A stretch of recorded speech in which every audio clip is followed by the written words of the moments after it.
你看这些受帮助的小朋友，来看一眼，你看一眼，进去听着去。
补后期。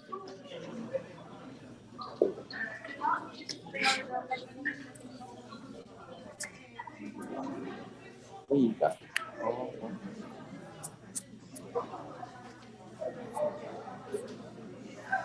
请各位再等一下哈，会议还没开始。再等。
不要钱的，赶快呀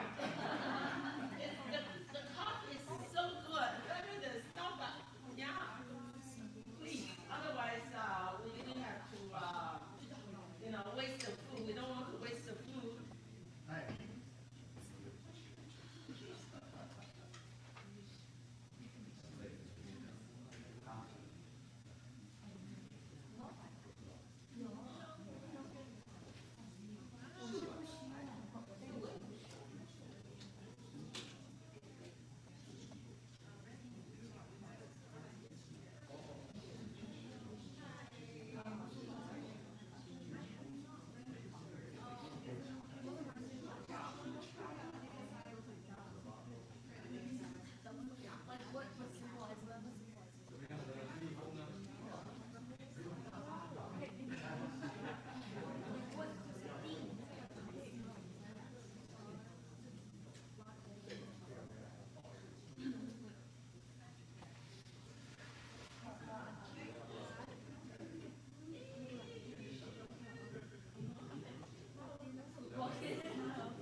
I know this is the switch, but it's not.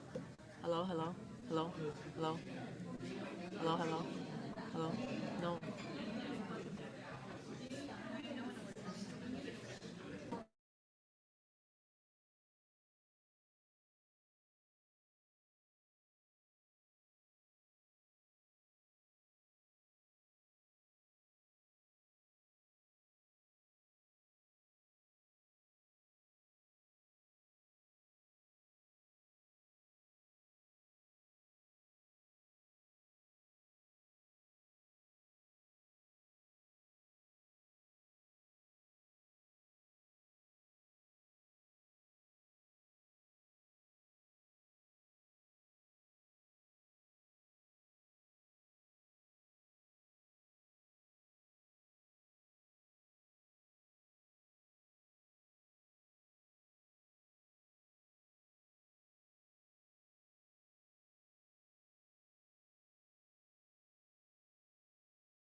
Okay, good afternoon.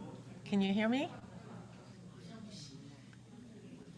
可以 yeah, yeah. Good afternoon, everyone. 欢迎欢迎，听得见吗？听不见。听得见，听到了。It was on. What'd you do differently? How about now? Is that better? Okay.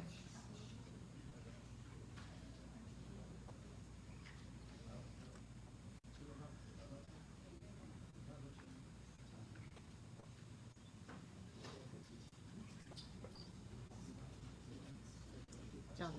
Okay, hear me now? 可以的， Okay, 请按 great. 您。可以， Good afternoon. 欢迎欢迎大家。Welcome to all the, a special welcome to all the new friends who are here for the first time. We really want to get to know you and welcome you. And then for those of you who are old friends, it's been a long time. It's been a long 3 years. It's so good to see you again. And my name is Angela Chin. I am a volunteer with Peach for about 5 years. I started a couple of years before the pandemic, and I know some of you. I'm looking forward to get to know the rest of you. Before we start, want to give a huge, big thank you to Solomon, who sponsored today's venue. This is his hotel, and thank you, Solomon, once again hosted another Peach event. Yes, thank you, Solomon. And also, when you came in, I think you might have noticed on that corner in the back, there's a table with some necklace, some jewelry. That is donated by one of our donors, and it's a free gift to all of you. Feel free to browse and take whatever you like. And if you would like, please feel free to make a donation. There's a donation box next to it. Okay. Today's program, we will begin with an introduction by Ruth, an introduction to Peach, and then she'll also talk about Peach's past accomplishments, followed by future outlook, moving forward, Peach's plan, and then followed by a slide presentation from her recent trips, highlights of her visits, both to Southeast Asia and some of our work in China in recent years. And then we'll have a refreshment break, followed by we have a number of volunteers who are going to share their testimony, share their Peach stories. So after refreshment, we'll be hearing these sharings.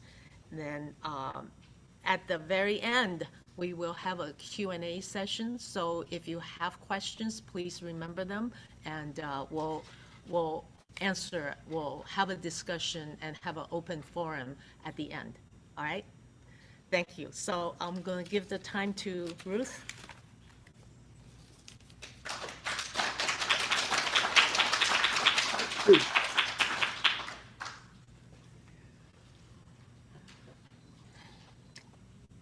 Ladies and gentlemen, my dear friends, my dear partners, you don't know how happy I am to see you all.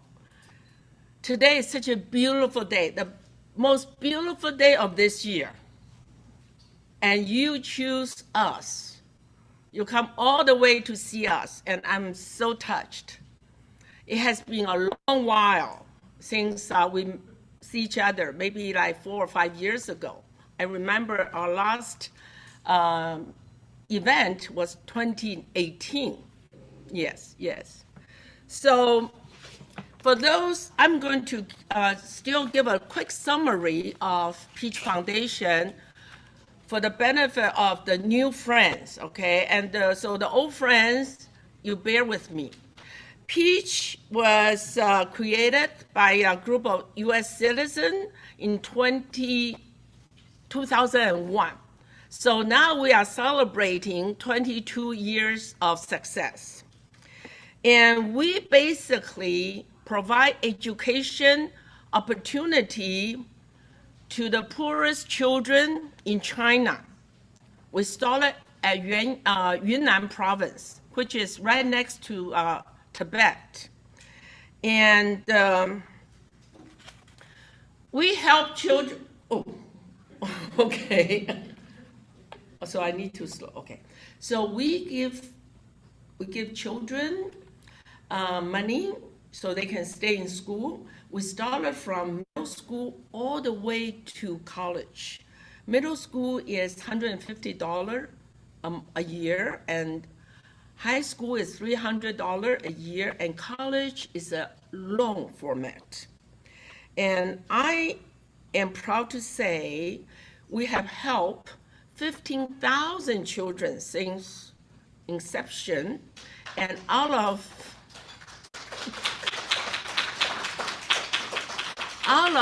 15,000, 6,000 have graduated from colleges, and they are working in various fields, such as many teachers, such as doctors, nurses, bankers, lawyers, and 3 judges, okay? And our boys and girls ratio are, boys are 1/3, girls are 2/3, because we like to help girls. They are still being discriminated against.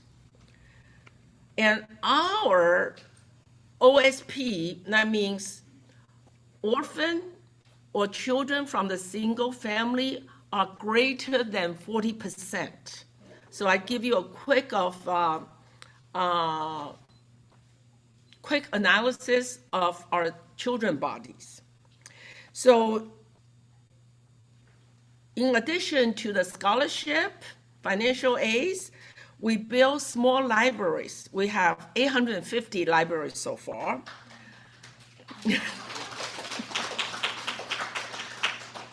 别了啦，不要了啦。谢谢。We provide teacher trainings, okay? We give medical treatment to children when they come to the summer camp. And we offer summer camp and winter camps. And occasionally, we will provide maintenance to the school structures. So this is what we have been doing.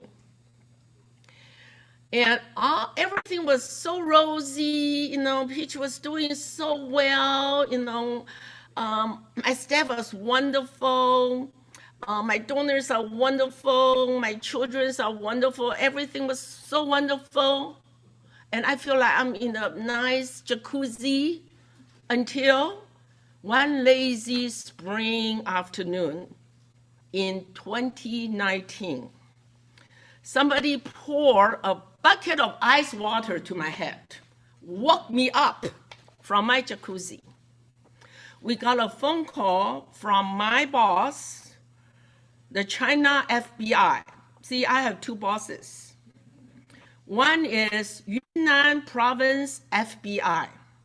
All the nonprofit need to be registered under Chinese FBI. Depends which province you do work. And my second boss, which is, I call them small boss, is Yunnan Educational Department, because we do education, so we need a supervisor. Okay, so if you do health, probably you're going to hook up with health department. So we do education, so our supervisor is educational department, so they are my small boss. So we got a phone call from our big boss telling us they're going to come in to conduct an audit. That is fine. My staff was panic, and they said, oh my God, I said, well, who prepared the books? My staff said, they do. I said, did you embezzle money? They said, no. Then what do you worry about it? Okay, just show them the book. So my big boss come in and check the book, very happy, okay, excellent. But of course, they never tell you excellent. Chinese parents never tell their kids excellent, okay? Same as Chinese boss. The only problem they find in our book, they found out we have 400 donors in China. We are not allowed to receive donation in China, which I knew from day one. But all this money, they are forced upon us. I was never go out to solicit donation, okay?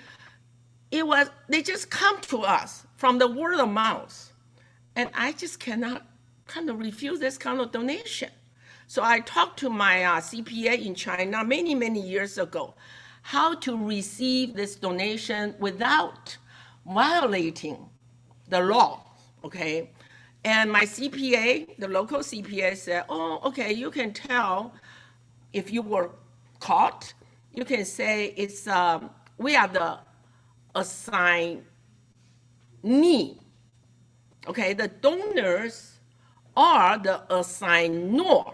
They assign us to receive donation. Actually, they want us to transfer their donation from their hand to the hand of children in Yunnan.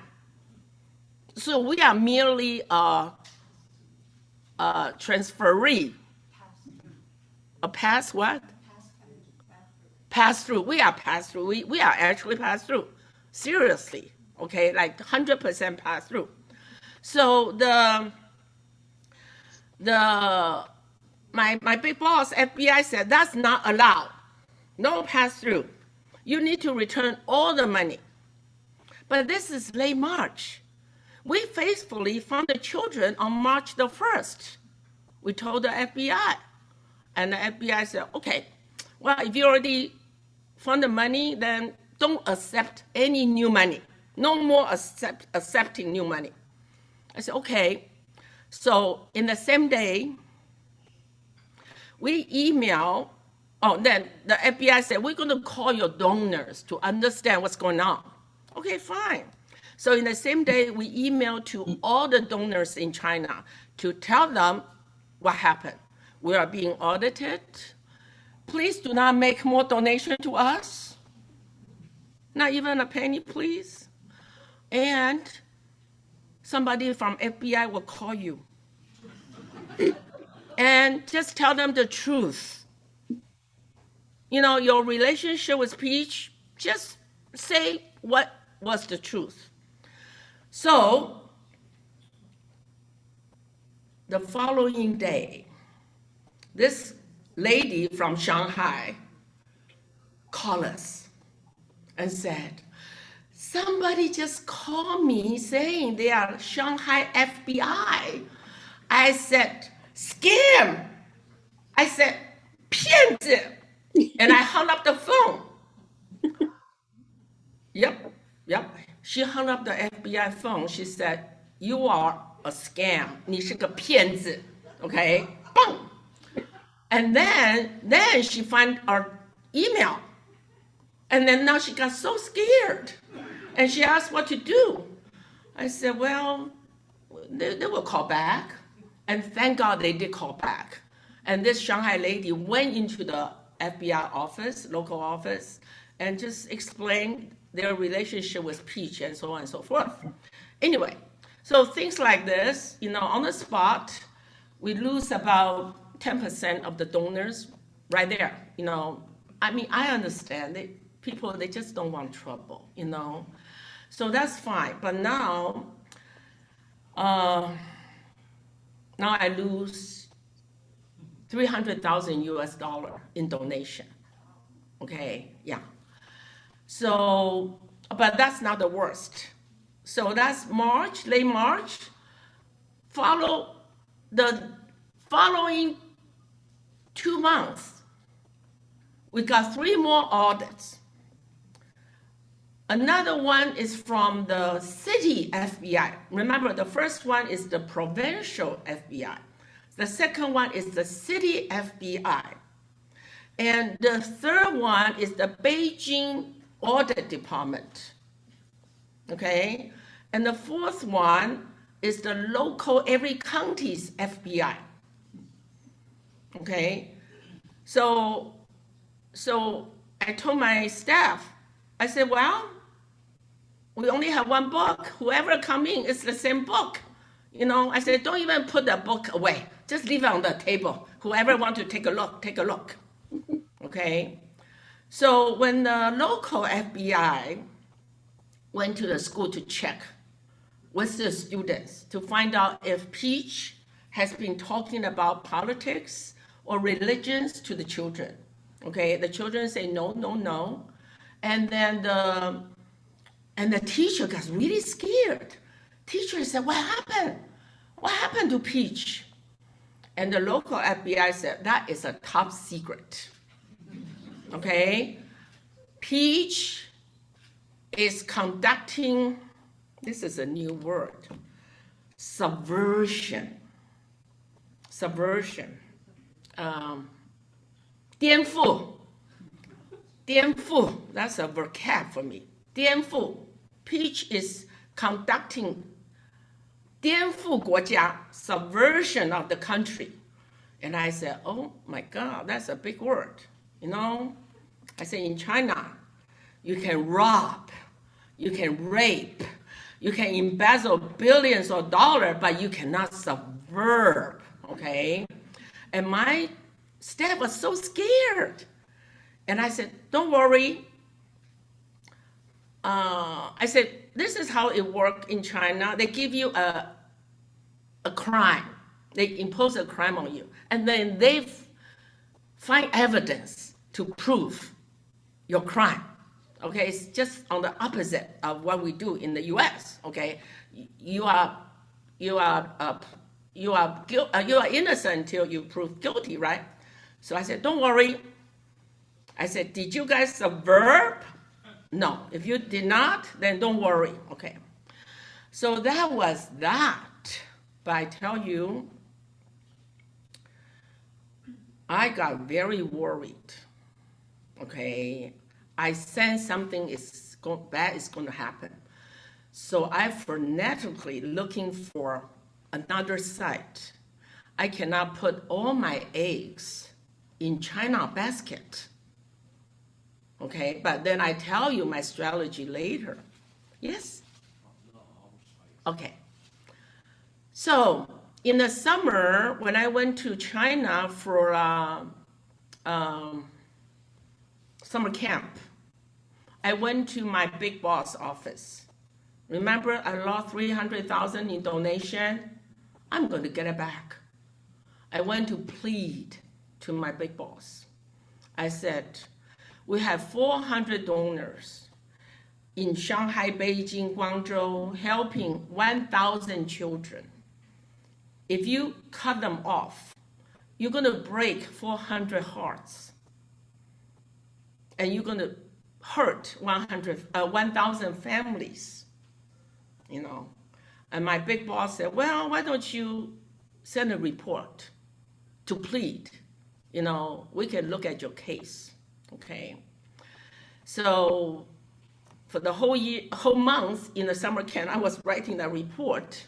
And guess what? They let me do it. We are the only foundation in Yunnan province can accept donation.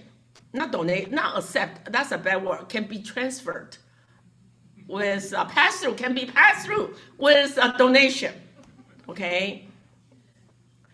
But under the condition that our donor cannot go over 400 and our donation cannot exceed 300,000. That's the term. But now I don't have to worry about it because now my donor in China dropped in half, 200, and my donation dropped in half, 150,000, okay? So that was that. So during 2019, after the 4 audits, you know, it's one bad thing after another, and I'm going to go through with you. For example,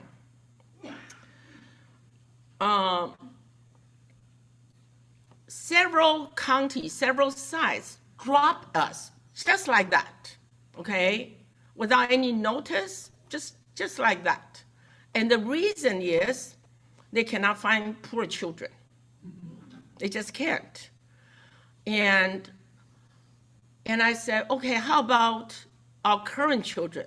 You know, the children we have been helping. Can we continue to help them until they finish high school? We don't increase new students in your county, but can we keep our promise and finish our old children sponsorship? No. They are, like overnight, they wake up, those children are not poor anymore. So this is what we do. I will never give up my children. So I contact an entity called Qingji, means Youth Communist Party. It's a communist party.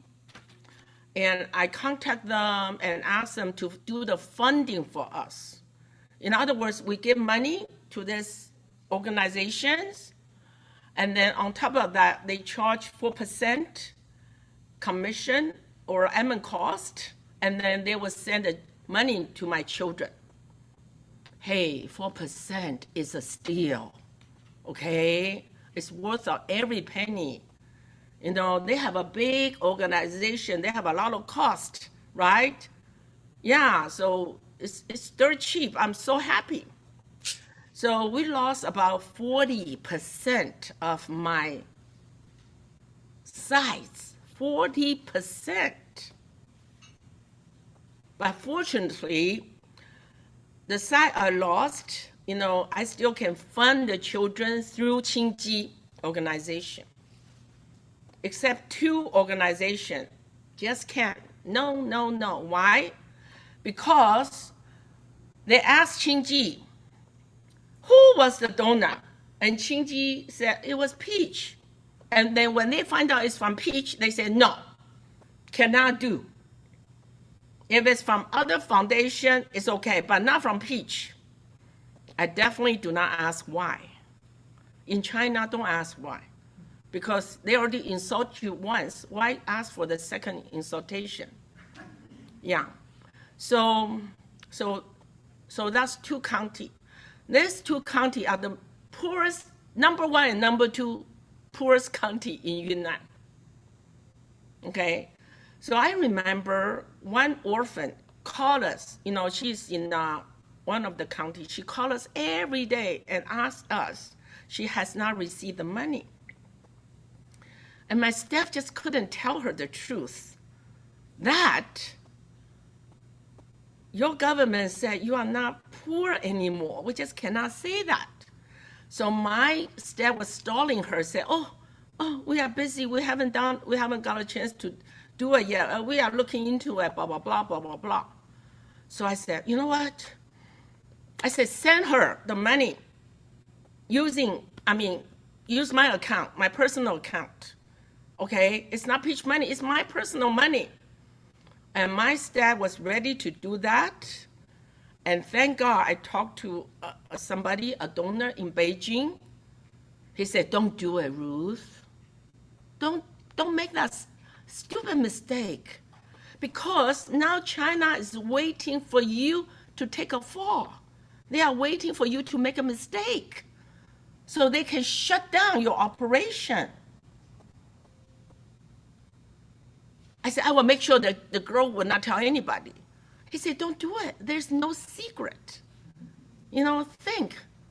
The girl gets your money, and her classmate find out all of a sudden she has money to buy food, and they will press her, and then she will say, oh, I cannot tell you. Oh my God, that's even worse, right? And next thing you know, she told, and other children, Peach children who did not get the money, they may tell the school, why so-and-so got the money and they did not?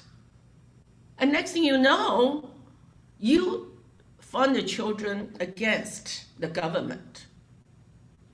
And they are waiting for you to make that mistake. And I say, thank you so much. That was Wang Zhijian. Anybody know him? Wang Zhijian told me, don't do it. So we did not do it. Yeah. So then in October, I went to Beijing to visit Song Qingling Foundation. For those who do not know, Song Qingling Foundation is the biggest government charity in China. Okay, it's almost like Mao Zedong Foundation. Okay, you cannot be more powerful than that foundation. I went to visit them for the purpose to ask them to do funding for us, that we give them money, pay them a little admin cost, and they can send the money to the schools. They refuse our money, okay? So I remember that day, I was accompanied by a high rank, officials who was our donor as well. And then, so I told the Song Qingling, Miss Song, I said, Miss Song, what we do? Okay, before I even finish my sentence, I said, we are here to help the poor. Even before I finished my sentence, she said, Miss Jen, there's one thing you need to know. There's not even a person, there's no poor people in China, no poor people in China, not even one. She gave me this finger. Thank God she did not give me this finger. She said, not even one.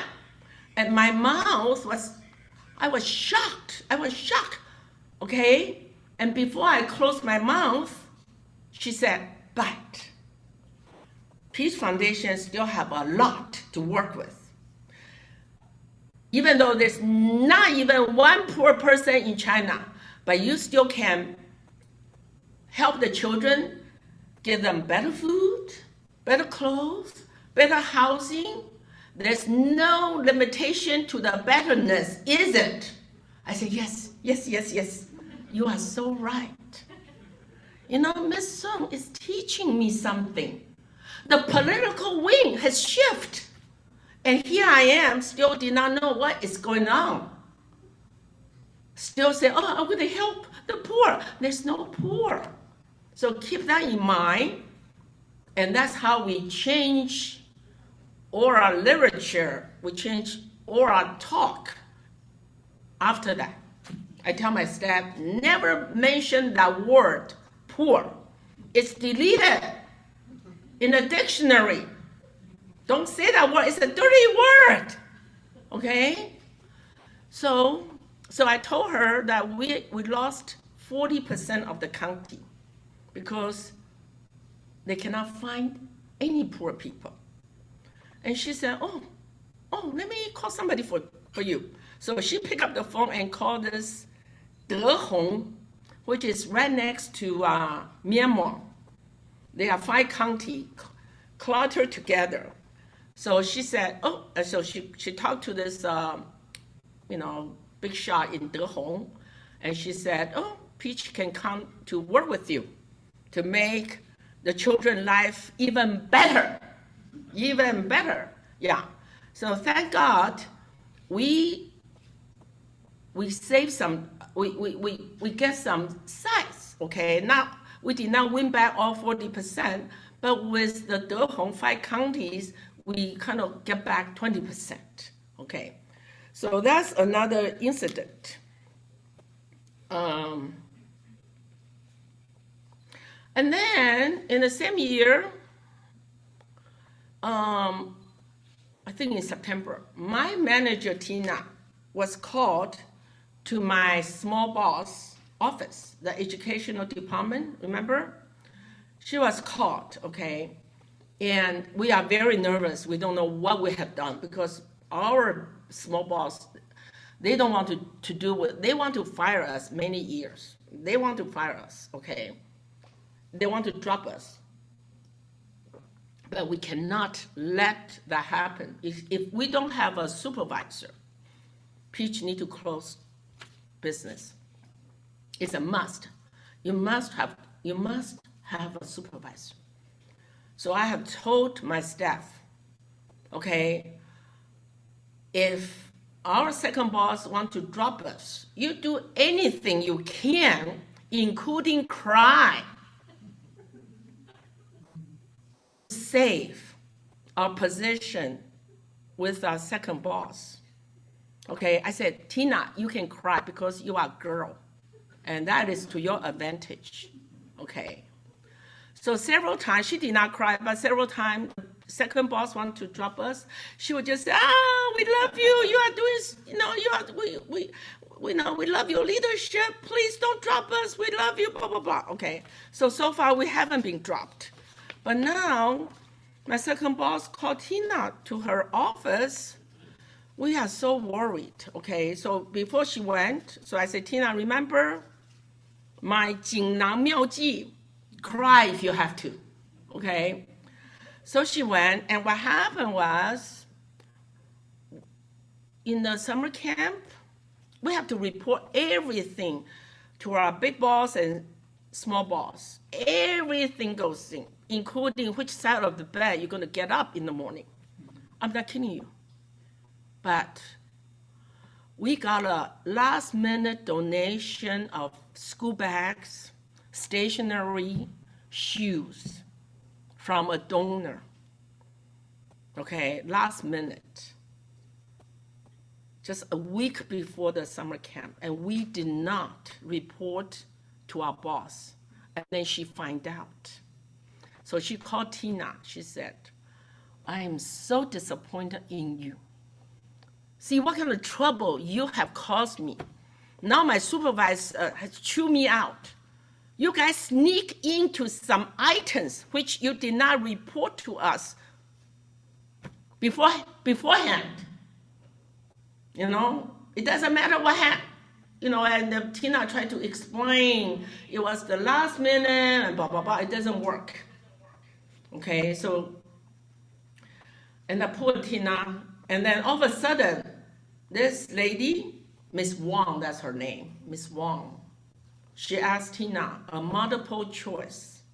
She said, Tina, I give you a question. I want you to select it's a multiple choice, 1, 2, 3. She said, which is the most important thing to you? The party, your parents, or Peach? And then Tina, my manager, you know, she's smart, but she's not clever. She was like, startled. What kind of question is this? And then Miss Wang said, quick, which is the most important thing to you? And then Tina said, my parents. And Miss Wang got very angry. Very angry. She said, why your parents? Of course it's the party. If no party, there will be no parents. If no parents, there will be no you. And then Tina started to cry, okay? And after she came back, she told me about this. I said, good job. I said, first of all, I said, Tina, you are so stupid. You are so stupid. Why did you say your parent? You should say, first choice is party, second is party, third is party. You are stupid, okay? But I'm glad you cried, okay? I'm proud of you. You can fake. You can fake tears in such a emergency condition. She said, Auntie Jen, it's not fake tears. It's a real tears. I am terrified. I said, okay. Real tear, fake tear, doesn't matter as long as tears, okay? Yeah, 黑猫白猫 doesn't matter as long as this 猫 can catch the mice. That's what happened. That's what counts. So now I have to make it to SOP for the company. When you are being asked, what is the most important thing in your life? Always say party.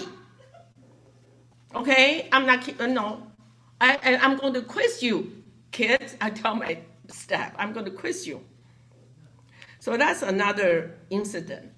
And then early this year, we were being kicked out by another 3 counties.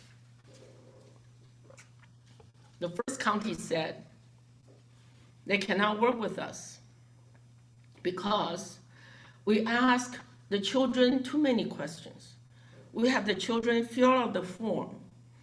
On the form is their names, their gender, their name of their school, their grade, and their academic performance. We have invaded children's privacy. Okay, therefore, they would not allow us to work with this county. But they give us an alternative. The only way you still can help the children in this county A is to,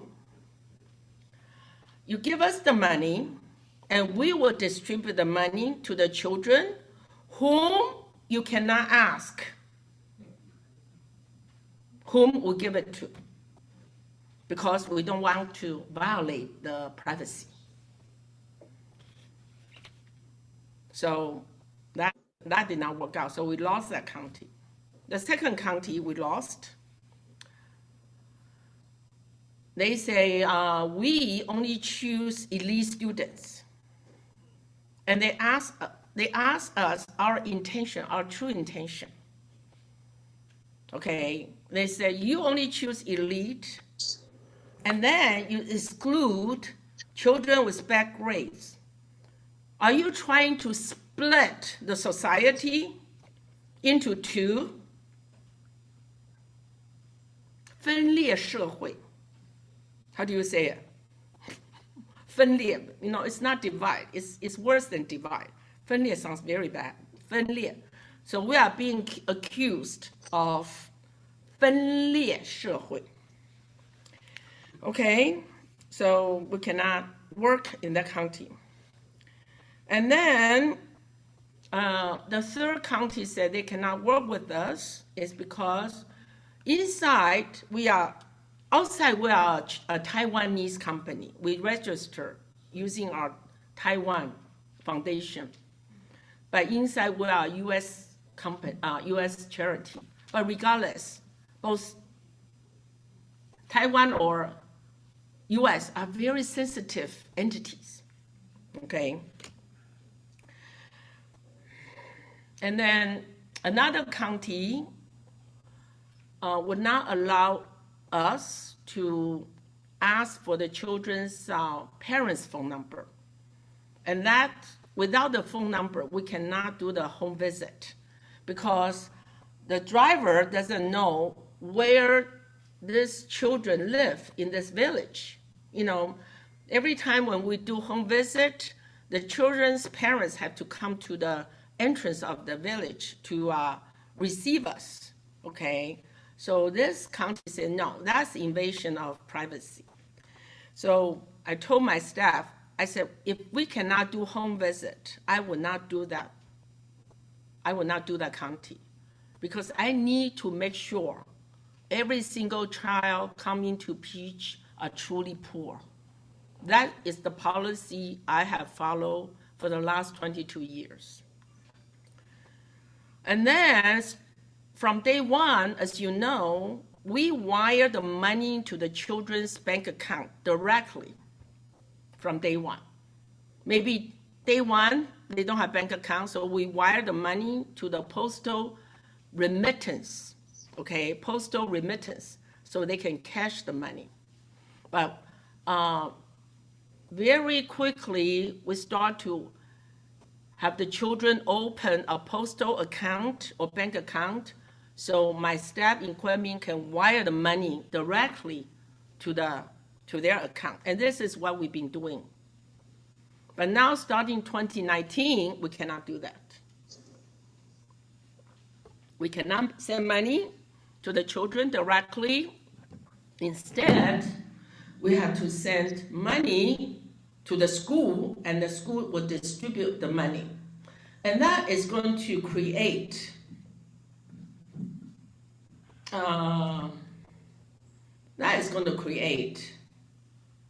embezzlement, right?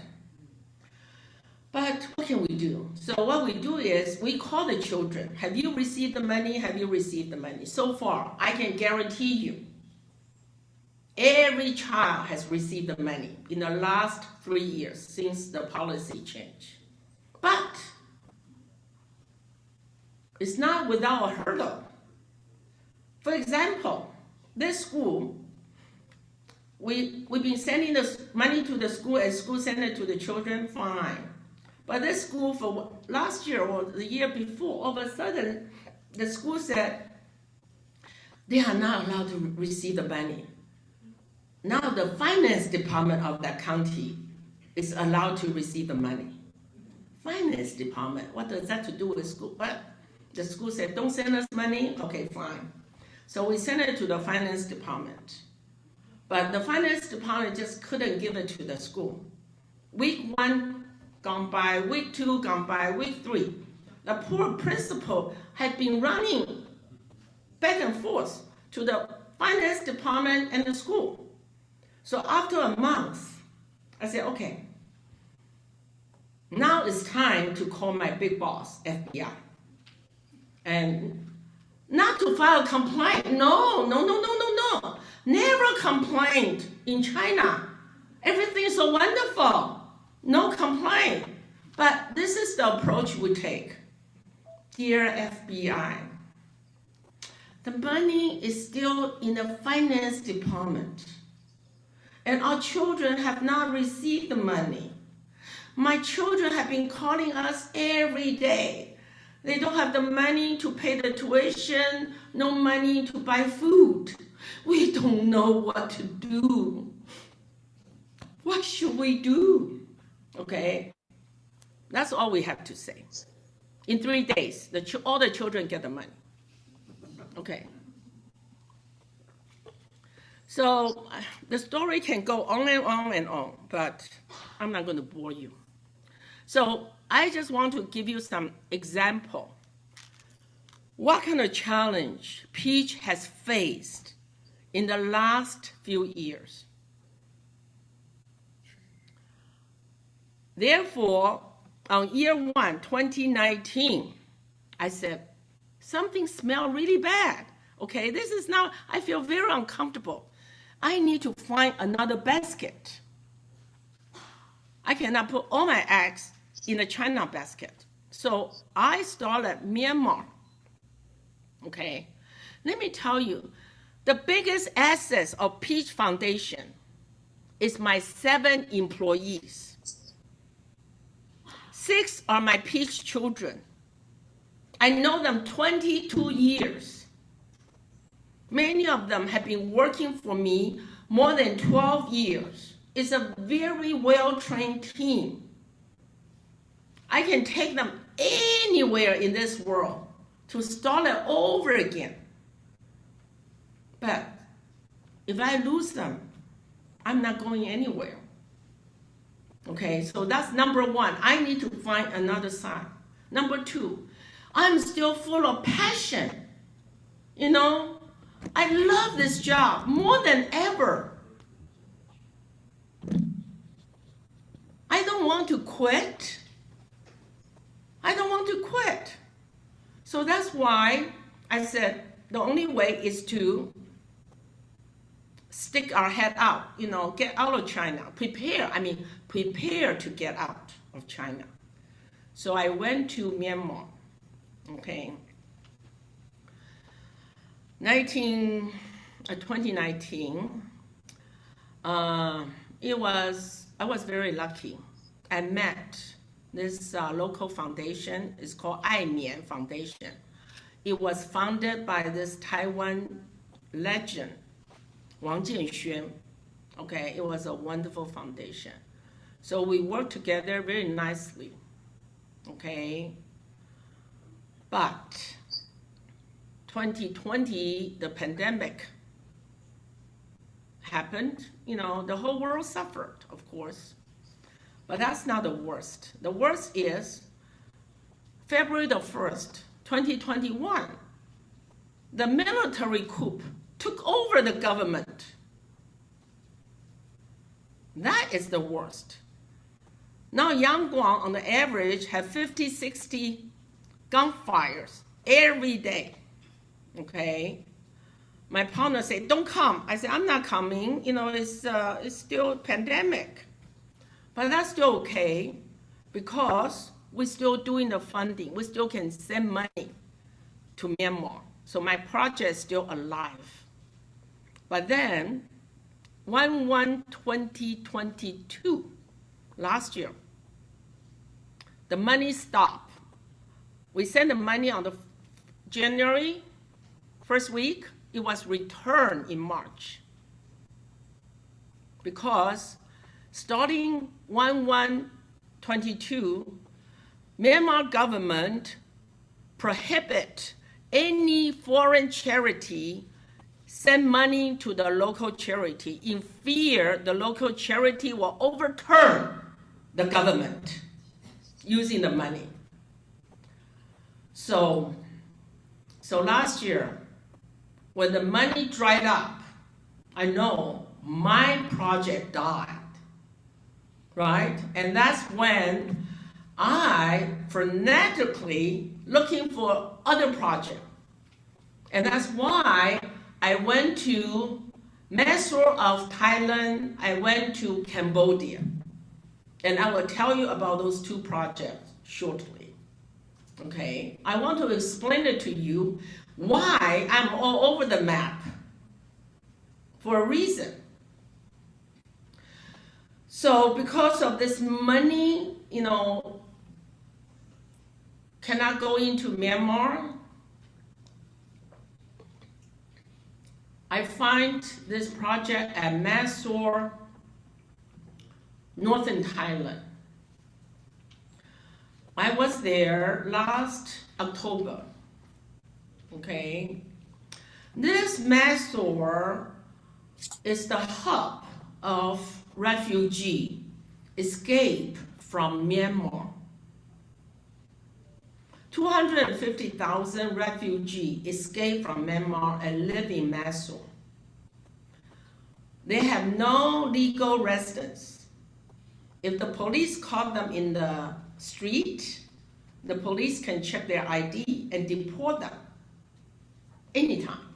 But of course, the police will not deport them if the police hand is being greased. Okay? You know, they take bribe, you know. And so actually, I was told the police would tell the illegal refugee that if you give me $10 US dollar, 300 baht a month, you are under my protection. If other police caught you, you just show me, you show them my business card. Then they know you belong to me, okay? So I was visiting one school, KKB, and then, you know, you're gonna see the condition of all the facility I visited, okay? I can give you just a quick summary. The house has no electricity, no water. Okay, this is the condition people are living in. So that explains everything. So I went to this school, and this school is, you know, very bad, you know, but I see them all, so I wasn't very impressed, you know, like it's the worst it can be, okay? And so I said, okay, I asked the principal, I said, what are the challenges of the school? And he said,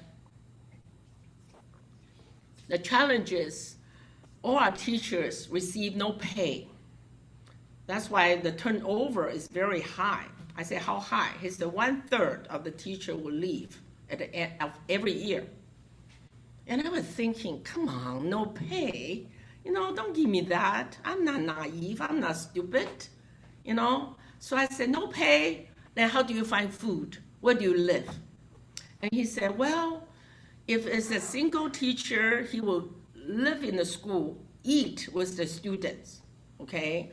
If it's a married couple, they will rent a small place outside the campus, and the spouse will work to support the other spouse. And I was thinking like, oh my God, this is like, they really know how to make up story to win my sympathy, right? So I said, okay, how about you? Are you married or not? He said, I'm married. So I said, okay, so what does your wife do? So who support your wife? What does she do? And he said, it's my mother supporting me. And all of a sudden he cried. And all of a sudden I cried too, without my knowing, okay? Then after a couple of minutes, I said, but why? Why people work for free? He said, for their idealism. They want to help their children to get schooling, because Thai government would not, their children cannot go to Thai school because they are illegal immigrant. How stupid Thai government can be, but that's a separate story, okay? So all this refugee, they gather together, they start their own school, teach their own children, you know. So I was very touched, and I said, how much, you know, a teacher make?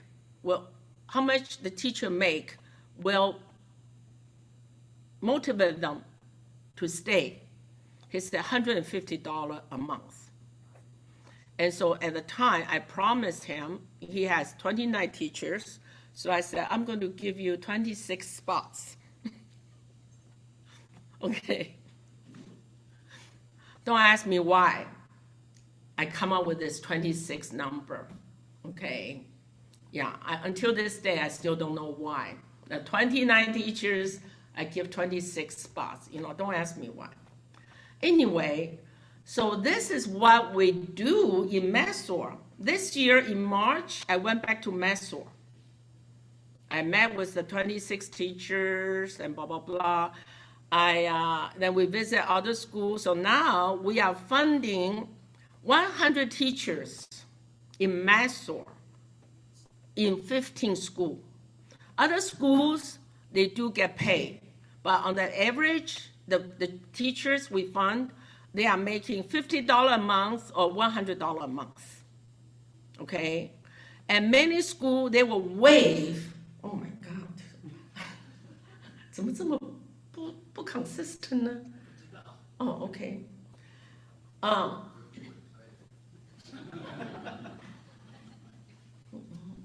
都不知道他什么时候要大声。Okay. Oh, okay, because many schools, the children escape from Myanmar from the war, okay?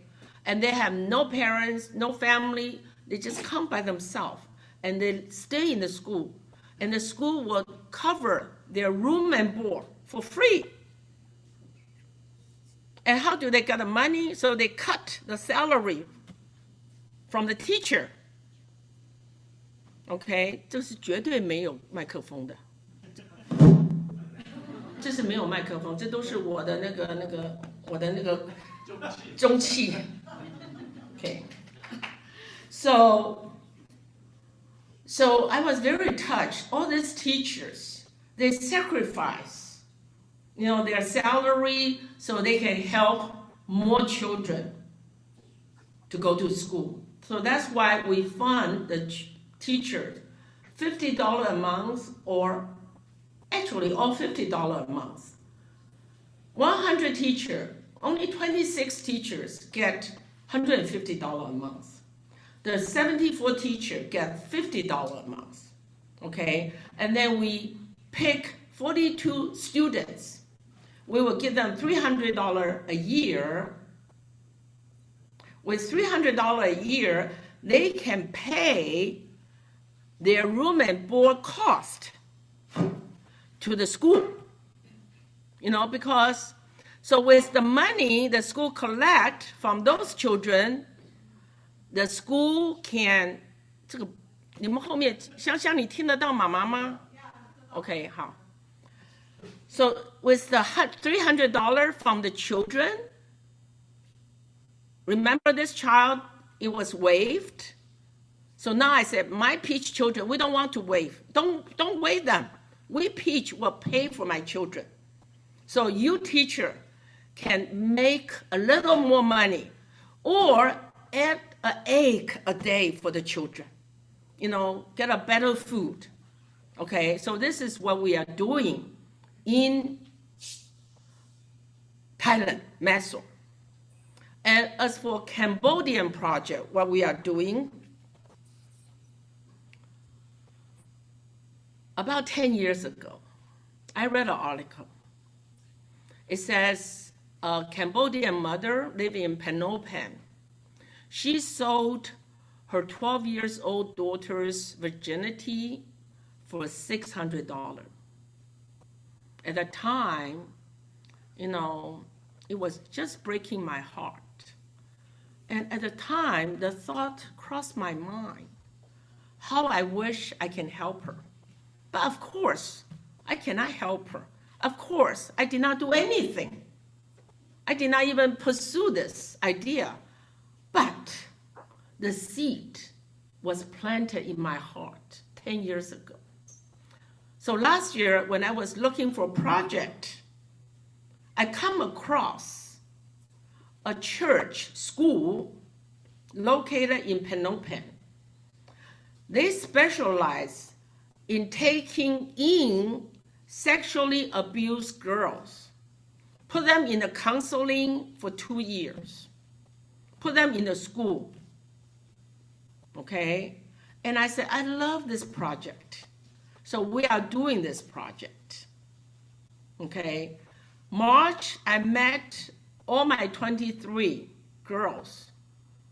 The youngest one are as young as 9 years old. Okay, 13 of them has finished the counseling section and released back to the village.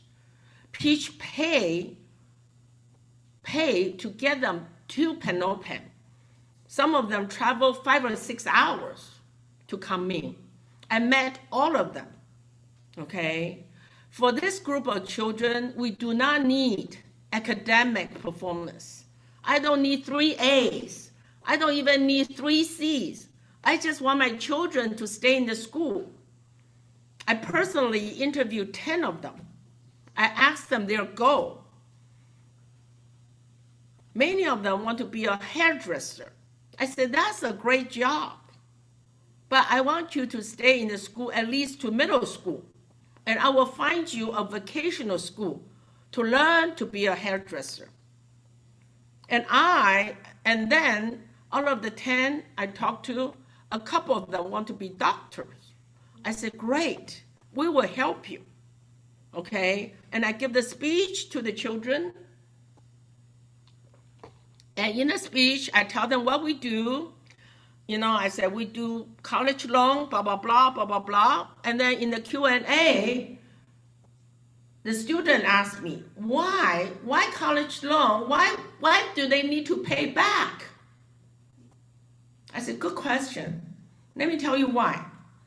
Because for the same amount of money that you pay back to Peach, we are going to use the money to help your siblings, your brother and sisters who you never met, whose names you never knew, but you flow the same blood, Cambodian blood.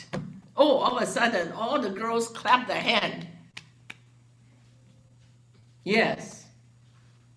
In Cambodia, no such thing as college loan. Everything has to be free. Everything. Okay? But I introduce this loan to them.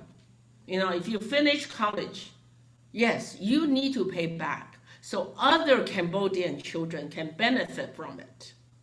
So this is my Cambodian project. I went to Siem Reap. I met 10 NGO. Big failure. Couldn't establish partnership with other NGO, okay, because they want too much money to help me find poor children. First year, 10 children, we give $3,000, right? $300 per child, $3,000. They want $4,200 admin cost.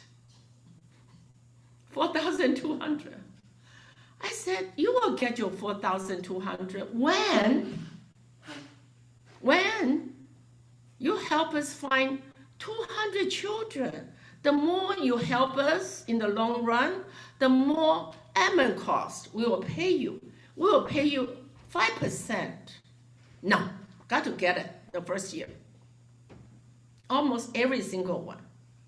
Okay, so my project at Cambodia is not a success. I only partner with this church school, and we're only helping 23 sexually abused children.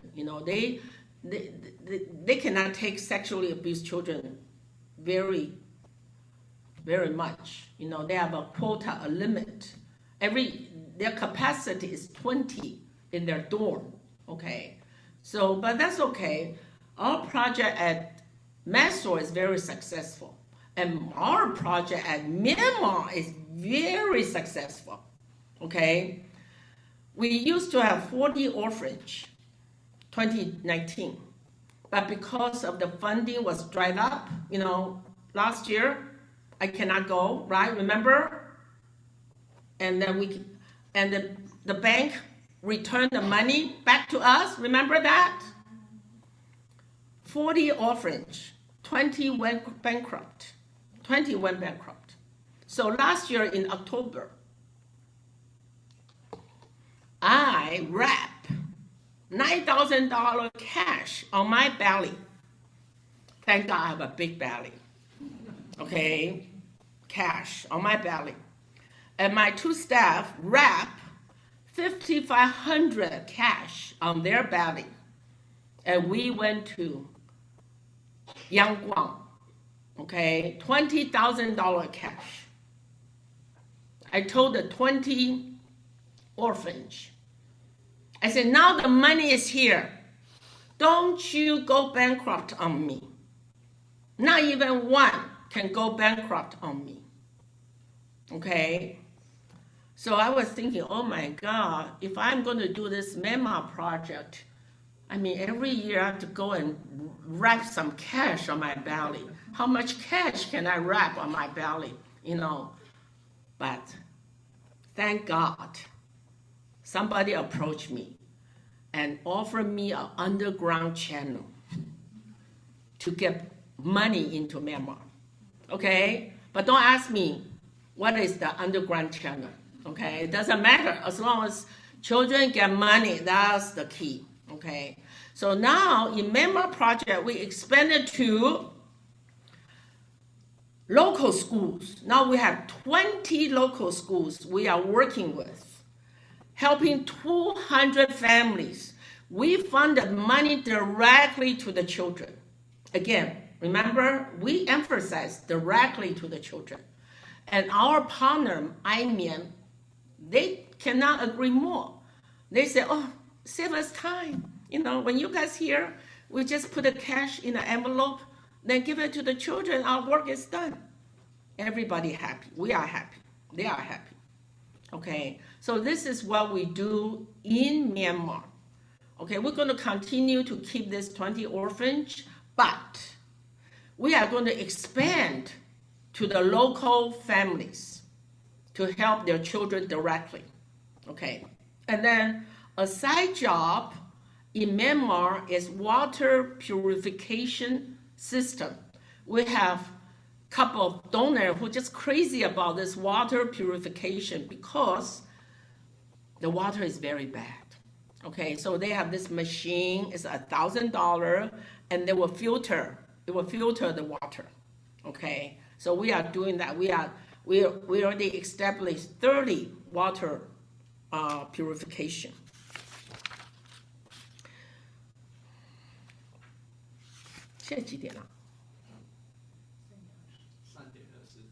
Oh, okay. So I have a lot, but I'm not going to say it. Okay. I just want you to know how unique Peach is. Okay. We are unique in, first of all, we are very transparent. We insist, give the money to the children directly. Okay, which is not acceptable to Cambodian NGO. Okay. Another thing we are very unique is we deliver the love to the children. Love cannot be delivered in an envelope, in a bank account. You have to meet the person. You have to see their eyes. You have to convey the affection to them through your eyes. And we do that. We do that. I've broken 2 children's.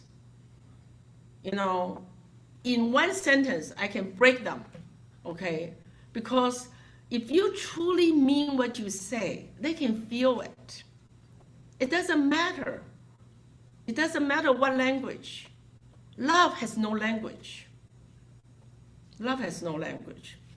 And our summer camp, is the best way to meet the children, and I'm going to leave that to our other volunteers. Many of them have summer camp experience. So, transparent.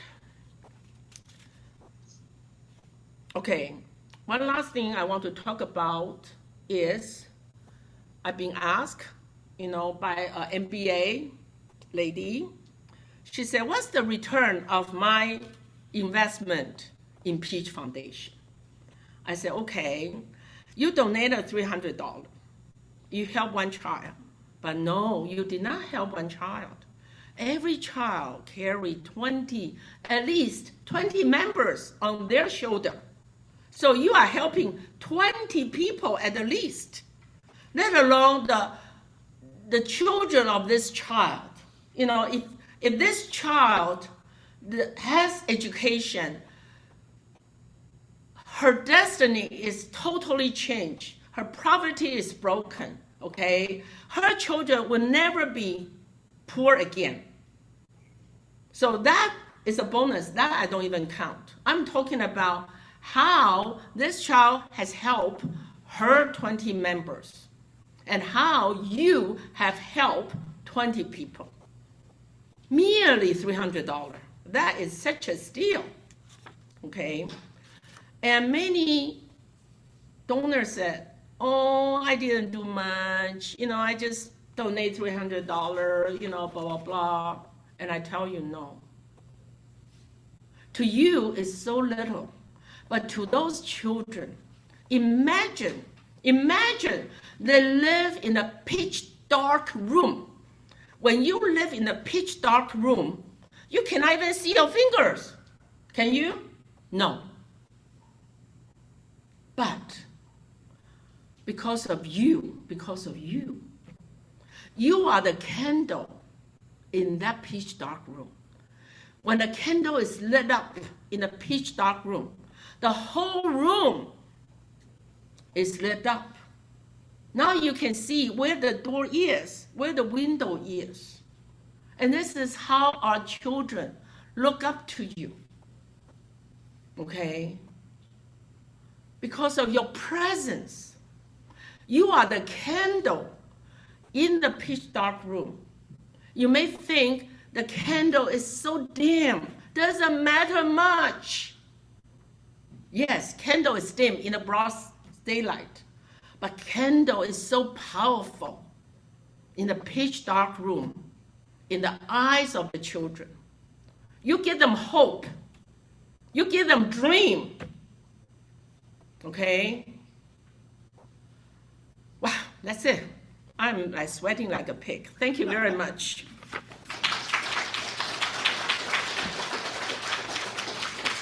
No, we're gonna see some pictures. Like pictures tells 1,000 words.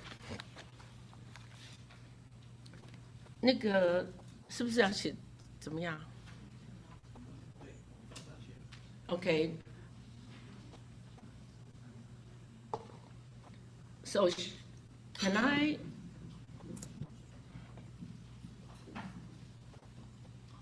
Okay, this is Myanmar Children's House. Okay, no water, no electricity. I did not go there because I did not have a rent booth. Okay, I did not enter, but I just kind of see it from the distance. Yes, next. And this is, I visit the orphanage. I was telling them, we are there for them, for their education. Next.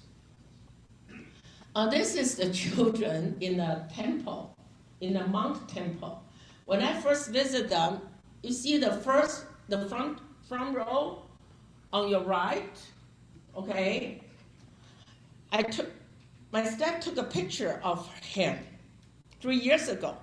And last year, in October, I visited this boy again. And I asked the director of the temple, and I showed him the picture. I said, where are these kids? And he brought this kid to me. He said, this is the kid. I said, no, this is not a kid. He's smaller than 3 years ago. He said, this is the kid. Yeah, and then my staff looked at the face and told me, Auntie, this is the kid. He was smaller than 3 years ago because lacking of food. That poor orphanage, that temple, when I visit them, they have 800 children. Now I visit them 3 years later, they only have 70 children. Okay, next. Ruth, I have a question. Yes. What language do you use when you talk to the kids in Burma? Oh, I use Chinese to my partner and they translate, yes. Okay, to the left is the KKB refugee school. And, this is both the refuge KKB, okay? See the classroom? It's just like an open space. Then you have grade 1, grade 2, all in the same, for example, like this hall, they just put some brick in between. And then, actually, the two teachers, they can converse and see each other and high five to each other, And so that's the school. Okay, next. To the left is the village for the refugee. To the right is a Cambodian. Near the facility, we do work. This single mom, she has 8 children. Yeah, next. And this is the refugee, camp refugee. You see the bamboo bamboo wall is a very popular building material. Okay, and you see the floor plank. Oh my God! Because everybody is so light, so they just walk around any way they want to. Only I have to be very careful. If I don't step on the right wood, I will fall into the ground. I will break the wood and fall into it. Yes, next. And this is the Cambodian, it's right in the middle of the city. This is, this is the house that my children stay. My children stay. Yeah, I mean, I'm not going to see other people's house. I only interested in my children. Okay, next. Okay, see again, the left is the Masur, Thailand, the refugee home, and to the right is the school storm. Okay, see, lot of leak. They just have to use a little bucket to catch the water. Next. The left is the children from Myanmar. They like to use this cosmetic. You see that cosmetic? It's actually the same as what we use every day. The only difference is we put it evenly, okay, on the face, but they just put it on a smear on the forehead, a smear here, a smear there, And then, this is the same. Okay, next. Okay, this is to 2019 when I visited one of the orphanage. I said, whoever want to go to college, raise your hand. Yeah, next. And this is a teacher, he teach in a Chinese school, but he cannot afford electricity. Next. And this is the Chinese school in Myanmar, Lashi. This is my first stop at Myanmar. I tried to go to a Chinese community where the army, the Kuomintang army, escaped after 1949. A lot of people are the descendants of the Kuomintang army. I went there not because I love Chinese more. No, I don't. I love everybody more. But I thought it's more convenient. Oh, I'm so sorry. Yes, That's okay. that's Is that much better? Yes, Yeah? much better. Yes, Yeah? yes. Okay. So maybe after we finish, you can show this like in 2 minutes, let everybody see it. Great. So I thought by working at Lashi, when majority are Chinese, we have no language barrier. But guess what? Out of 20 children in Lashi, I only find 5 children qualified. You know why? The Chinese children in that town, they don't want to go to school. They don't want to go to college. Their hope is to finish middle school and then start working. Okay? They go to Chinese school at 6 a.m. to 8, and then go to Myanmar school, and then come back at 4 p.m. to 6 p.m. And they finish, 8th grade, and they finish their school in Myanmar. So 8th grade finish, and now they finish, then they go to continue the Chinese education until they finish 12th grade in Chinese education. And then they will go to Yangon to work as a Chinese translator, making $400, double of their teacher.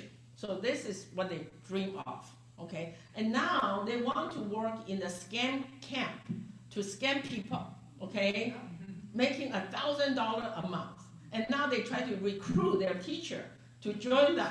Teacher, come with me. I make sure you get paid $1,000. Why make $200? Okay, next. Oh, this is one of the orphan I visit. It's a Christian orphanage, and they were doing performance for us. They were singing song for us, And the last song they sing to us is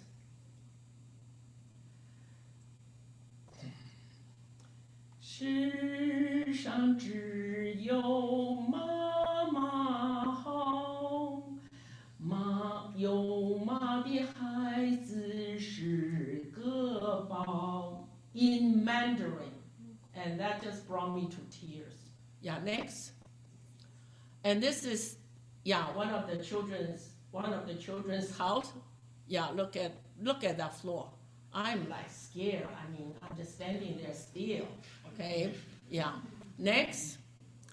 And this is, the village people, they use the leaf, like, not bamboo, the banana leaves as a roof. Yes. Next. Yeah, this is one of our peach child. Yeah, this is their house. They use plastic as the wall. Next. And this is one of our peach children. And they live in like a tent, without 4 walls, like 3 walls. Yeah, next. And this is one of the school. This is the teacher's office. So, teachers have a tent as an office. Yeah, next. Oh, this is our water purification. Remember we have 30, when I visit, every water I drink, every school I would drink the water, very sweet. I tell you, before the purification, the meter, the reader is more than 600. And now after the purification is 30. It's like a water, those bottled water. Yeah, next. And this is one of the school, of course, classroom. Yeah, next. Oh, this is China. This is Nujiang, okay? And this is the poorest county in Yunnan. Rank number 1. Gongshan, rank number 1, okay? But they don't have one poor person, not even one. Okay, next. And this is in China, what the father said, I don't need anything. No. He said, I 除了不缺水, 不缺柴, I have plenty of burning wood, I have plenty of water, but that's all I have. I'm short of everything else. Okay, next. And this is mother with so many children. And next. And this is our 2017, our volunteer trip to Huizhe. Next. And this is, that Huizhe, this is the natural stone produced in that county. They're local stone. Yeah, next. They use it as a roof. Next. Okay, this is a funny story. Like this on the top, okay, see that woman was crying on my shoulder? I went to her house for home visit on her second daughter. So, and then I find out her first daughter was in a high school, but then she was not a peach child. So I took her on the spot, And then the mother was so excited, and she just came to me and cried on my shoulder, which caught me in surprise.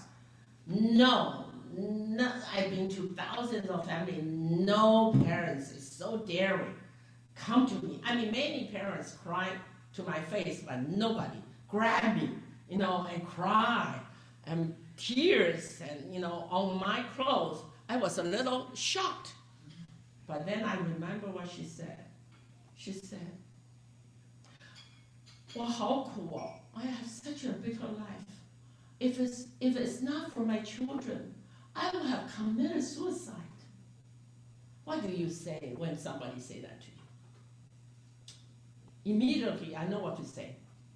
I said, today is the bottom of your life. I guarantee you, starting tomorrow, every day will be better. And I was right. Look, her first daughter graduated from a college in the computer science, working in Shenzhen, making 15,000 yuan a month. Okay? Her second daughter, who is a graduate from college now and got into the government office. Now she's a government official. You know, in China, government officials is like, my God, it's like God, you know?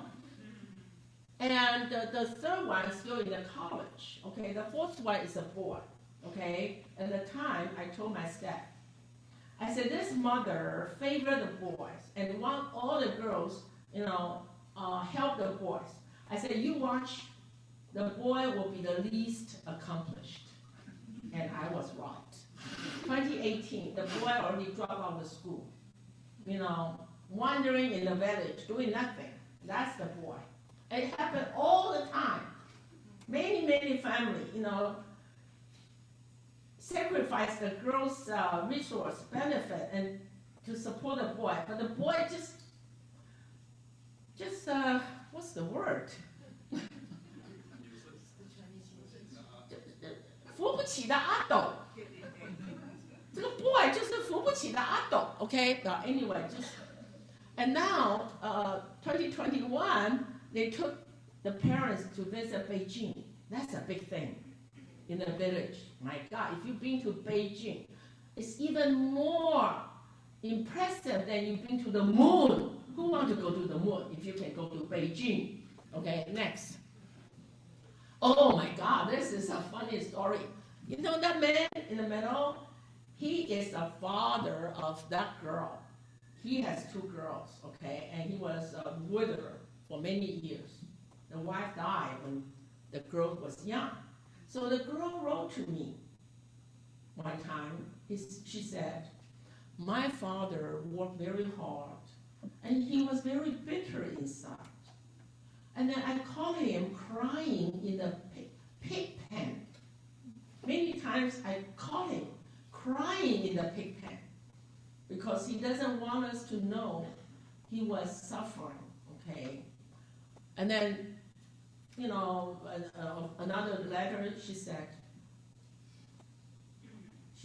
my father told me his health is failing, but now he's not afraid to die because he knows should he die, Peach Foundation will take care of his girls.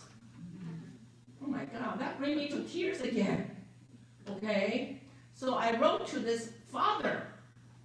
I said, you are right. We will definitely take care of your girls. So you can be assured to die if you want to, if you need to die.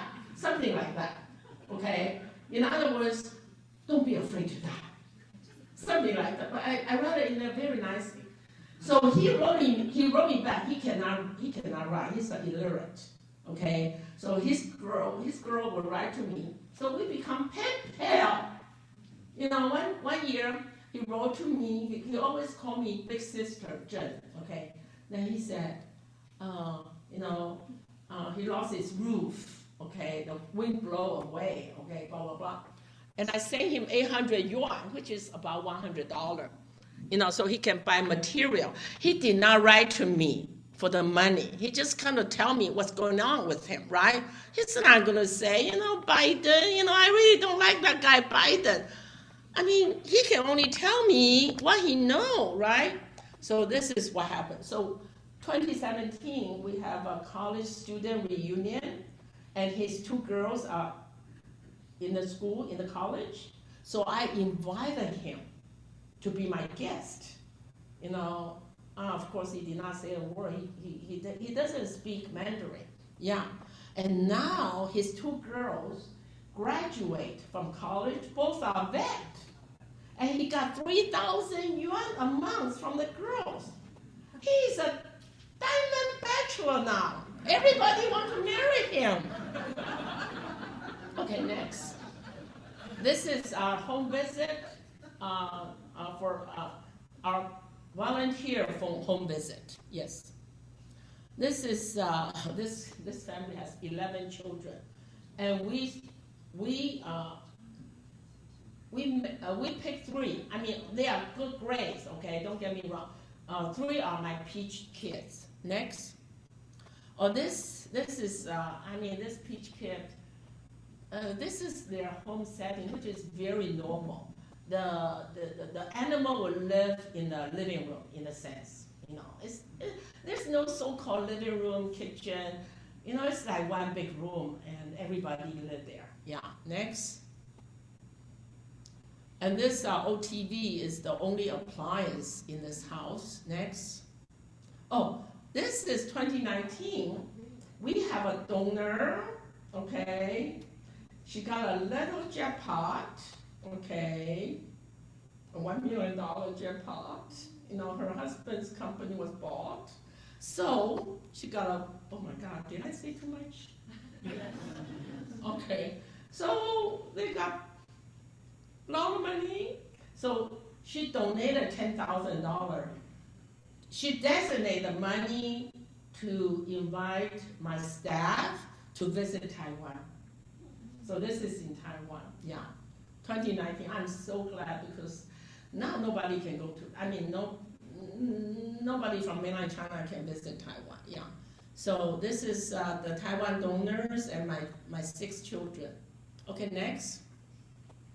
Okay, so we have more than 6,000 children graduated from college. They are doctors, government officials, teachers, lawyers, blah, blah, blah, blah, blah, blah, you know. So from the left, you see, you know, okay, next. Oh, let me tell you about this. This small village, in a small place, Yuanyang, at one point of time, we have 18 peach kids are doctors in that hospital. Can you believe it? 18. Yeah, but now most of them move up to a bigger hospital. So we only have 6. Yeah, we only have 6. And guess what? They are all girls. Okay, next. Okay, so we have lawyers, police. You know, in the middle is Cindy. Cindy, are you here? Cindy, that's your grandpa. That's your grandpa, okay? Daniel, you know, and the 2 girls, he always, you know, they always communicate until this day. And then we have Ma Zhenghua, he has a master's degree in flute. Okay, and then on the top, okay, is banker.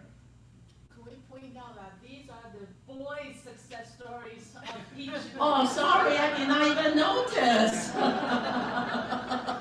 Yes, so sorry. Next. Okay, this is my staff, Tina and her husband and the 2 children. Tina is my manager. She entered Peach 2002. She is the first Peach child. Her Peach ID is 02001. She's so proud. Yeah, next. This is Gary and her wife, okay, Sherry, okay. Sherry is a Peach kid too, okay. So we not only educate you, we find you spouse. Yeah, next. They have a wonderful little boy. On the top, oh, this is Mei Li, okay. She entered Peach when she was 15 years old, okay. Next, and she has 2 girls, okay. And Sonia, next. Sonia is the only one who was not a Peach child because she was my first employee in China. When I first started Peach, she worked for me, okay. At the time, we don't have Peach college graduate.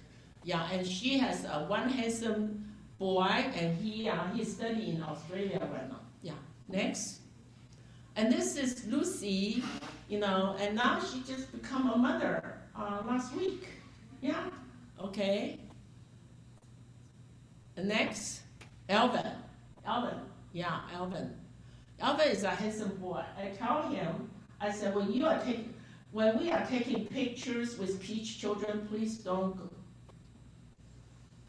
be in the picture because you are too handsome. Yeah. Okay, next. And Joe is our deputy manager. Okay, his wife is a Peach kid too. Okay, yeah, and they have a lovely boy. Okay, that's it. So can we just show all this picture like in 2 minutes? Because in the beginning it was not clear.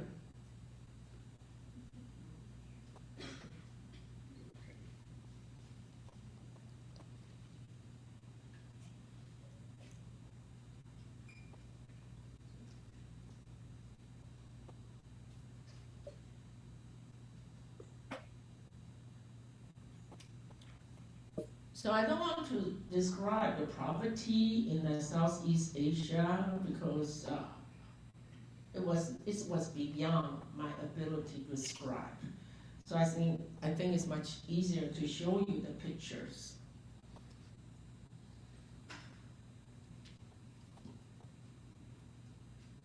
I want to ask you, Yes. is there a winter season in Burma? Thank God there's none. Thank God. It was always summer. Yes. Fortunate. Yes.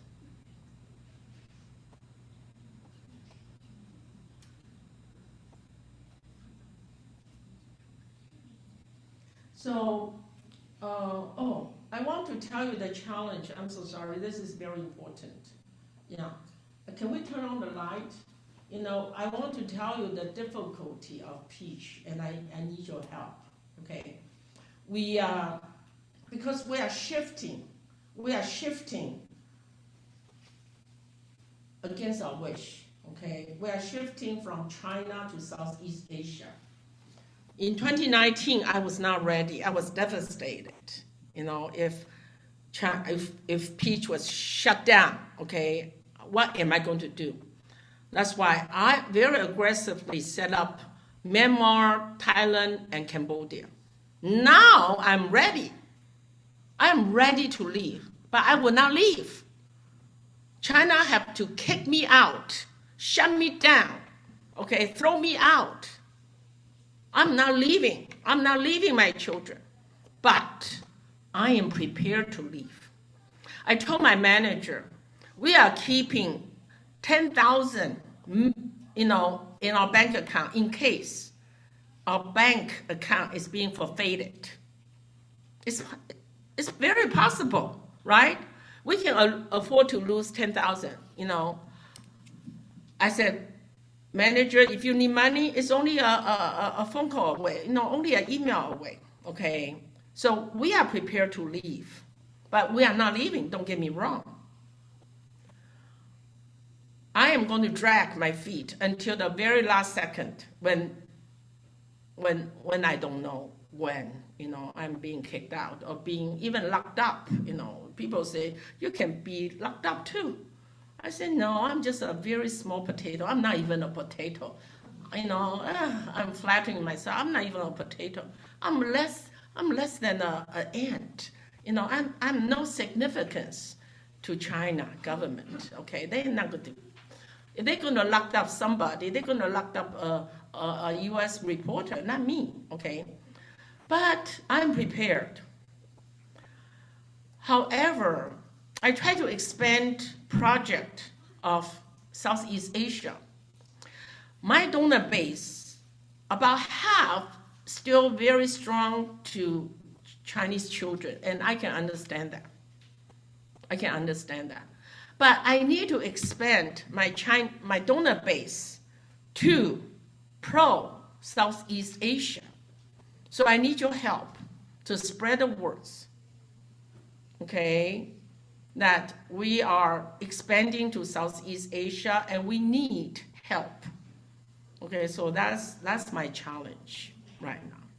And November the 1st, I'm conducting 2 weeks volunteer trip to Southeast Asia.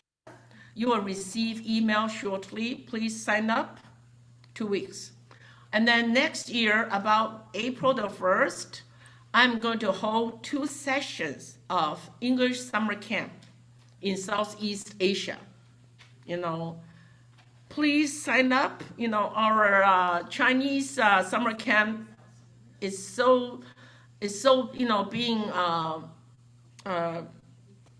we have no problem finding teachers for Chinese summer camp, but we have difficulty locating teachers for the Southeast Asia camps. So I need your help. Okay, thank you very much.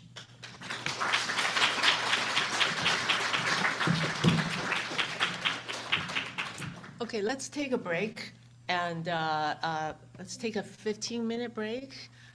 Restroom is right outside the door, across the hall, and there's coffee, tea, and refreshment. Please help yourself. And also, once again, there's a table with bracelets, jewelry. Feel free to take what you like, and if you feel so inclined, there's a donation box. All right? Thanks. We'll be back in 20 minutes. All right?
9 years ago, and I wasn't prepared when I first went there. And I remember that we were just visit a school, and we saw a kid about this high and fourth, fifth grade, and we started chat with him, and he said that, well, how's your family? And it's just the regular that chatting, and he said, and he mentioned that one of his parents passed away just a few months ago, and I was in shock, and said, wow, and how's and how's about that your mom?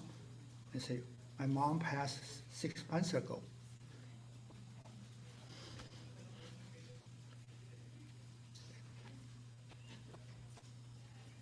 And I was speechless.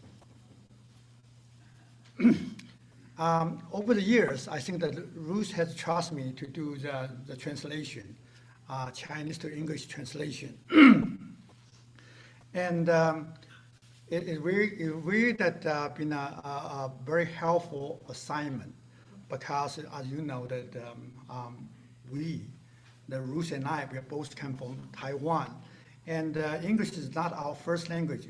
We don't have the intuition where to put an S here or not, put an A or put a Z somewhere else, and we make all those grammatical errors, which is the native seldom that happen to them. So by doing so, after I wrote my draft, I was sent to my kids. I have 2 sons, and they are both college graduates. Thank you. And they will proofread it, and over the time, I think that it helped me greatly. Okay, and and as that during my translation work, I feel like I encounter a lot of those sad stories, those dark, black, and unimaginable that events happen to little kids. Okay, their brother got drowned, their mother ran away, their father that had an accident and died. They haven't heard anything from one of their parents went out to work. So things like that. It's sometimes you feel that it's so unbearable. Sometimes when I write it, I become tearful. And I think that I was going to that quote of some of the things that Ruth talked about it when she met in Myanmar the teacher or actually the principal. What's happened to the school? And they say, well, a third of the teacher that they quit after a semester. And when you ask the question why, what happened to them, then you realize they have no pay. They don't got no pay, and they are all volunteer. And the principal was supported by his mom. Okay, what a sad story. Okay, so things like that. But occasionally you come across some really funny things, like a student, okay, put in his application form, say, well, what property you have in your house, and he put down, we have a sofa, and say, wow, okay, we like to see your sofa, and when you're doing a house visit, they found it's just a bench, and has a cloth, and pass something put on top of it, and they call it sofa. Okay. It's out of their naivety, but you can say that how honest they are. Okay. So I guess that things like that inspire us, tell us why we are here. We are here because there are people whose circumstances is so unbearably dark, helpless, and they need us. Thank you.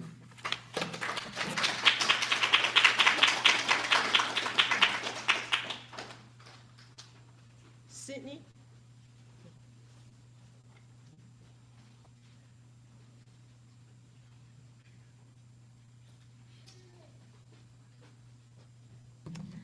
everyone. My name is Sydney Xu. I volunteered back in 2014, and I'm the granddaughter of Daniel Xu, if you knew him, or Shuasa Xu Susu. So yeah, I volunteered back in 2014 when I was 14 years old, and I was about a freshman in high school, so about the same age as the 13 students that I taught.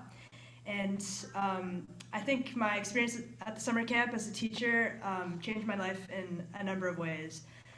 I did not speak Chinese very well at all, and I was very nervous going into it. Looking back, I think that's the number one thing I remember was just being nervous. But I quickly learned that the students that were in my class were just as nervous, if not more nervous than me. I think one of the first days, I decided we would give everyone an English name. Kind of panicked, looked around the room and said, everyone can pick your favorite letter of the English alphabet and we'll come up with a name together. One girl picked X. I could not tell you what name I gave her, but I think, through playing games and little word association activities and just conversations in class, just slowly trying to help the students open up a little bit more. It gave them confidence to speak to each other and speak to me, and also gave me confidence as well that I was actually able to teach something I didn't think I would be able to do at all. So more so than anything else, I think the whole experience helped them get out of their comfort zone, that they can succeed in the classroom, and then personally as well, helped me be confident in my own language abilities. And I've never, I think, seen students that work so hard and persevere in something as much as my students at Peach, and that's something I carry with me almost every day to this day, even 9 years later. Throughout the rest of my high school, I have two younger brothers. They also volunteered through Peach and were teachers a couple years later, so sort of became a family affair in a way to continue supporting and raise money for more and more students as we could. Peach has always been a very special organization to me and my family. My uncle and my cousins are also now a part of the family here. And yeah, I hope everyone who's going or considering going this year has as great a life experience as I did. Because you being there for those children will touch their lives more than you think it will, and then they will also, it'll touch your own life as well. So thank you very much.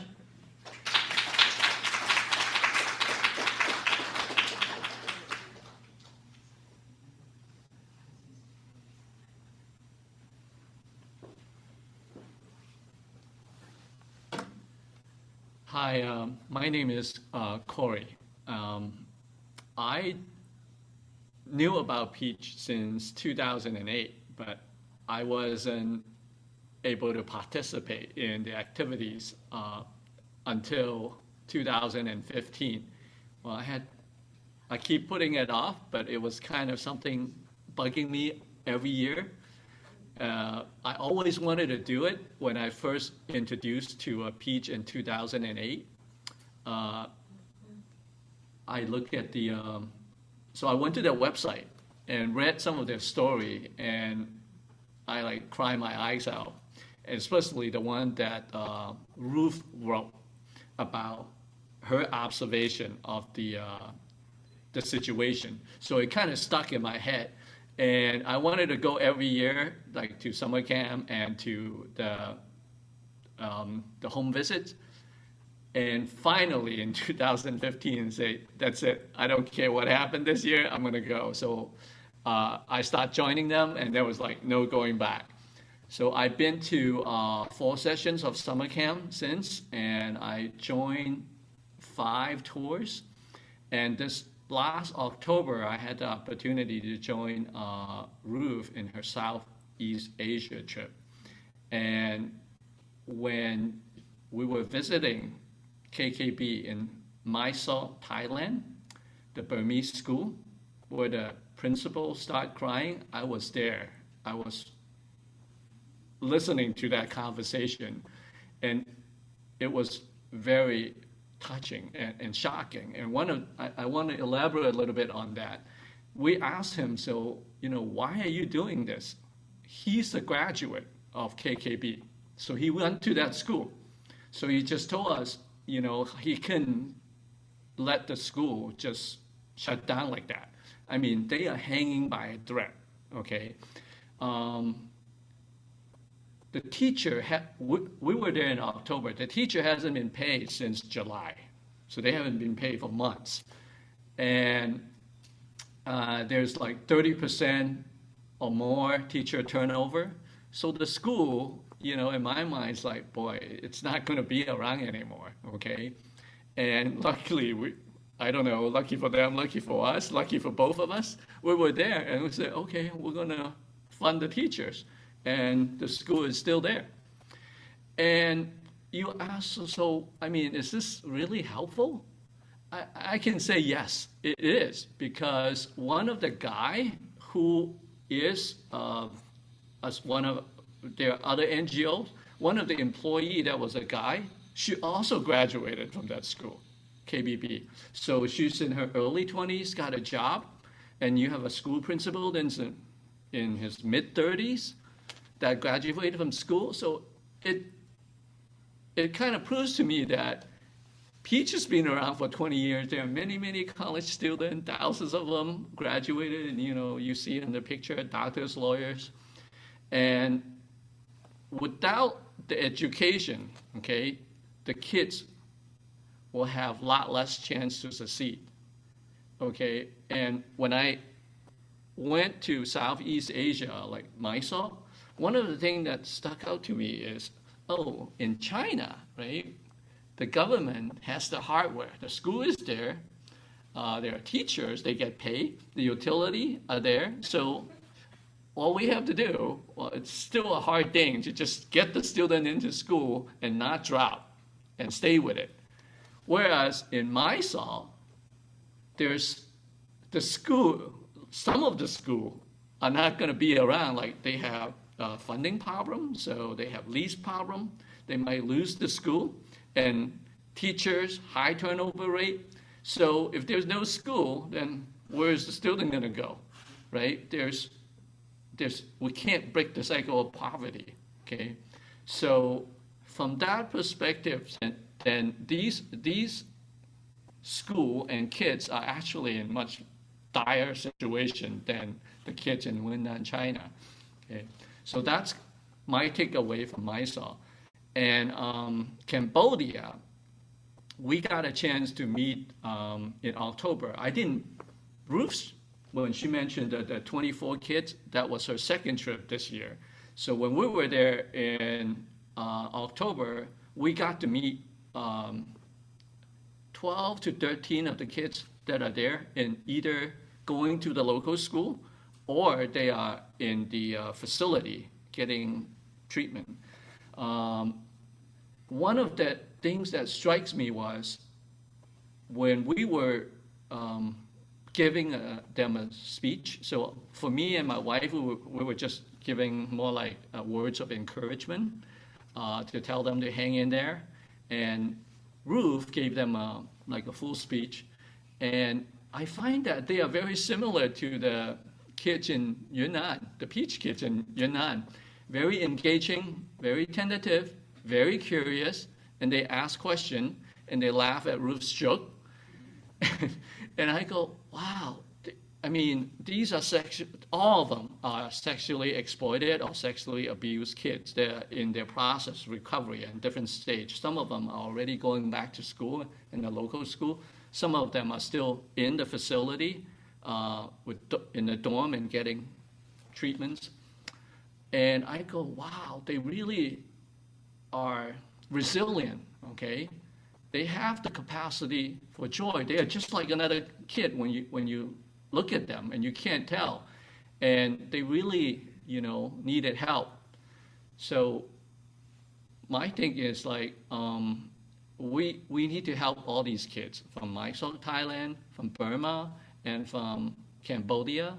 so that they can have a chance to succeed in the world, so we can break the cycle of poverty, which is what Peach is about through education. So thank you very much.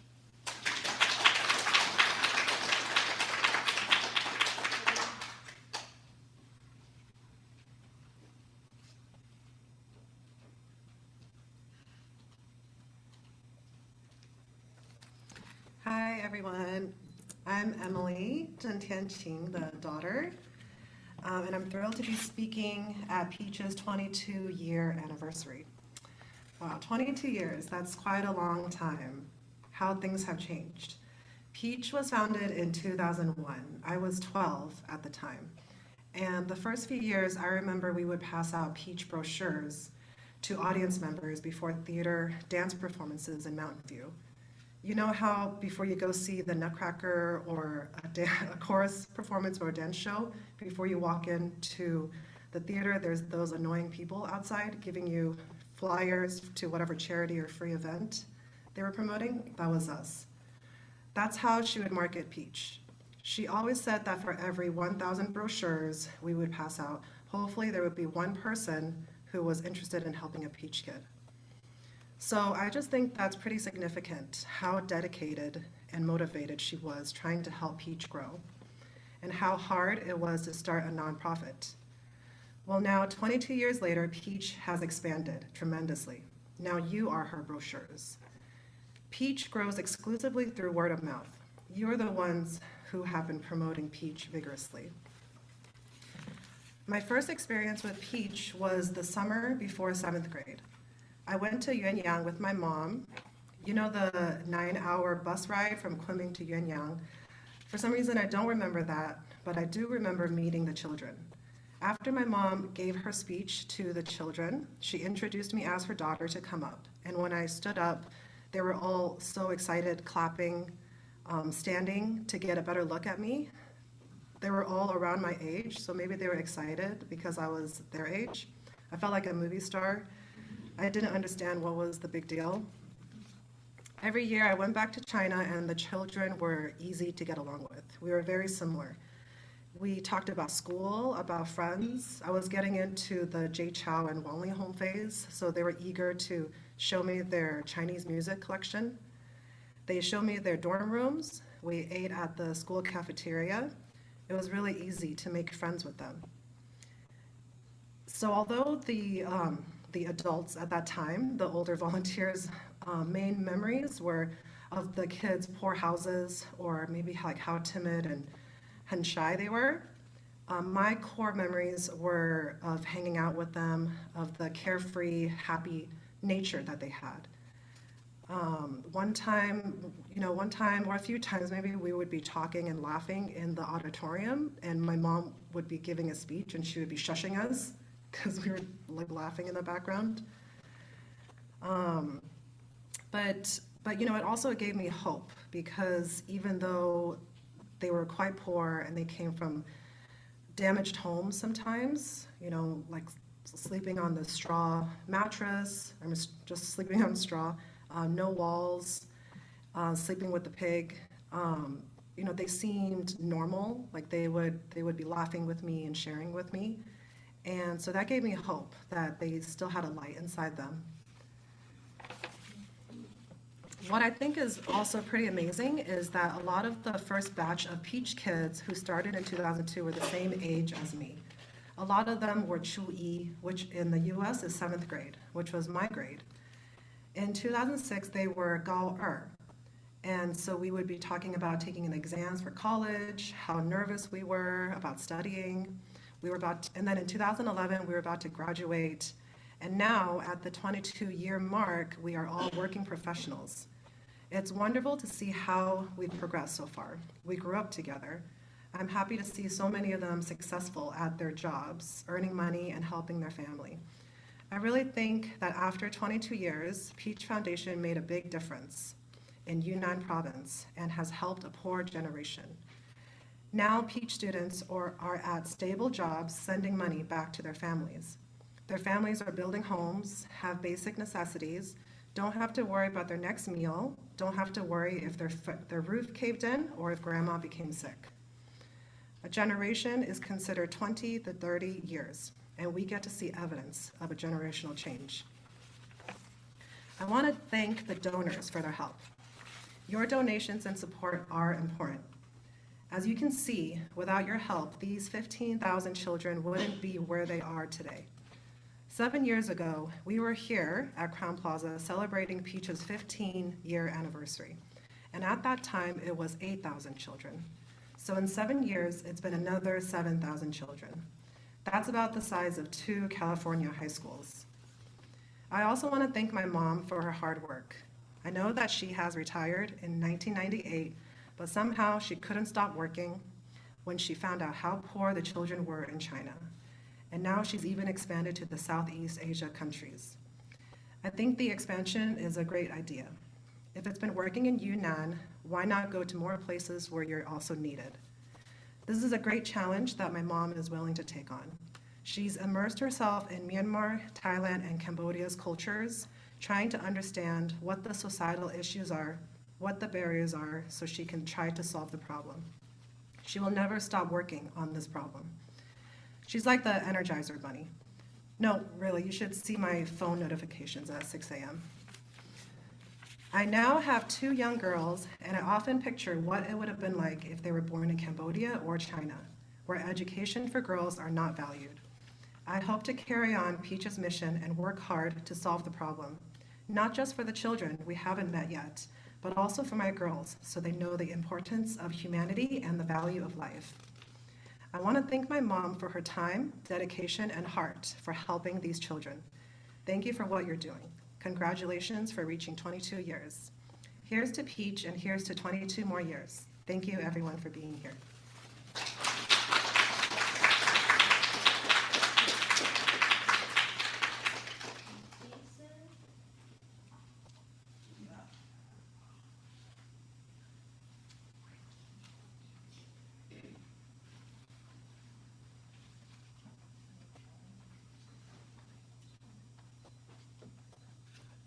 Hello everyone, my name is Jason Liang.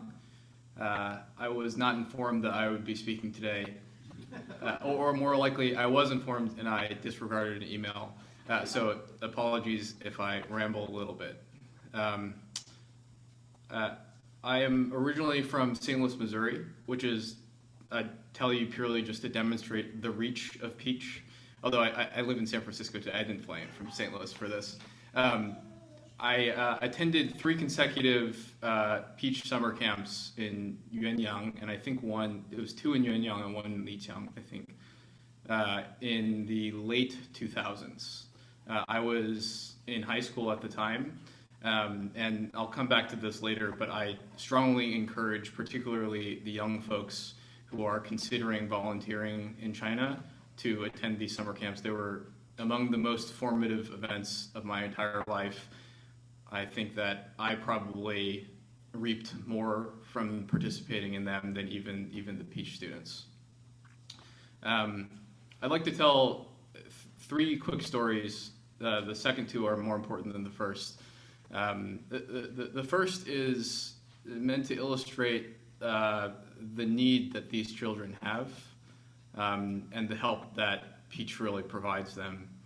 I remember, on the first day of the summer camp, we arrive, we check into the hotel, and we go for house visits. Maybe it was the second day. Zheng, you can correct me. My memory is not good. And so we go up into the hills, and we are riding in a little bus on very thin roads, and there's a musk ox that we pass on the street, and we visit each of the children's or a few of the children's homes. And it had rained the day before, and we get to the home that we were meant to visit, and it's a pile of logs. And it had not been a pile of logs a week ago, and because there was a strong rain, the child had lost their home. And the reason I say that this story is less important than the others is because we've heard so many of these stories. And I don't think any of us need any further convincing that there is a real need here and something that we need to work together to fix or to solve as much as we can. That's the first story. The second 2, I think, is more important because what I think I sometimes lose track of is that these children are human. They're not numbers on a page. They are people who need a love like Ruth has given them. And that's why this is incredibly important. This is why it's incrementally more important, in particular, why it is so impactful to attend these summer camps and see the children firsthand, because it is another reinforcement that these are indeed humans that are deserving of our love and our help. So the summer camps are a week long, if memory serves, and on the last day of the summer camp, there is a little bit of a celebration, right? There's 5 or 6 days of classes, and then there's celebration where the students perform if they want to. There's a Chinese speaking competition, there's an English speaking competition, and every class, so every teacher volunteer leads a class, and every class offers up one student to participate in the Chinese speaking competition or English speaking competition. And the first year I went, chose the best student in my class to the English speaking competition. She did not win. Was not her fault. She was coached poorly by me. I didn't understand the game. What I realized after that first year is that just like in many parts of life, there is part skill and there's part confidence. And the confidence is what won the game that day. And so the next year, when I went to the summer camp, I had a game plan in my head. My student was going to win the English speaking competition because there was a monetary prize associated with it, and I really wanted my student to get it. And so I chose, I asked my class who wants to participate on the first day, and only one boy raised his hand. And I didn't know anything about this boy, but I said, okay, if you're interested, it's you. And then later I told Tseng, I said, this is the boy who I've chosen to participate in the English speaking competition. The best thing about Ruth is that she loves her children, but she's very honest. And so what she told me was, why did you pick why did you pick him? He's terrible at English. And I think her words were, 他英文特别差, so like very bad at English. And then she said, he doesn't know anything. 他什么都不知道, right? And so you can probably, in your head, imagine her saying that. And of course, I felt terrible having done that. However, throughout the week, I coached this child to, I'm going to be honest, he was not good at English. But he recited a poem in English, and I just told him to, no matter what you do, even if you're terrible, just speak as loud as you possibly can when you give your speech at the end of the week. That's what he did. He was shouting and pounding on the podium the entire time, and he got third place. He got third place, and he got, I think it was 50 yuan in return. And he bought some books in the town, and he gave me one of the books. And I think I still have that book at my parents' place. So anyway, I just remember the confidence and the happiness that he had at the end of the week because of his participation, his victory in this English speaking competition. When, like, frankly, he probably had a lot of people telling him that he wasn't very good at English. That to me was so valuable and something that I'll remember for my entire life. The third and final story, which is again an example of humanity, is, I don't know if you know this, but I had 2 female students at the end of the summer camp profess their love for me and emailed me for several weeks thereafter. Even though you told me not to, I had made the mistake of giving them my personal email, and so they were emailing me, and we corresponded for several years following that. But again, these are children who have real aspirations, and I mean, I'm no Alvin, and so I think the reason why they fell in love with me was because I was the symbol of the help and the love that the Peach Foundation gave them. And so again, I would encourage everyone to, if you can, participate in these summer camps. If you have children who are high school aged, encourage them to go. You truly do not need to be good at Chinese, as I learned, and they will get so much out of it. Thank you.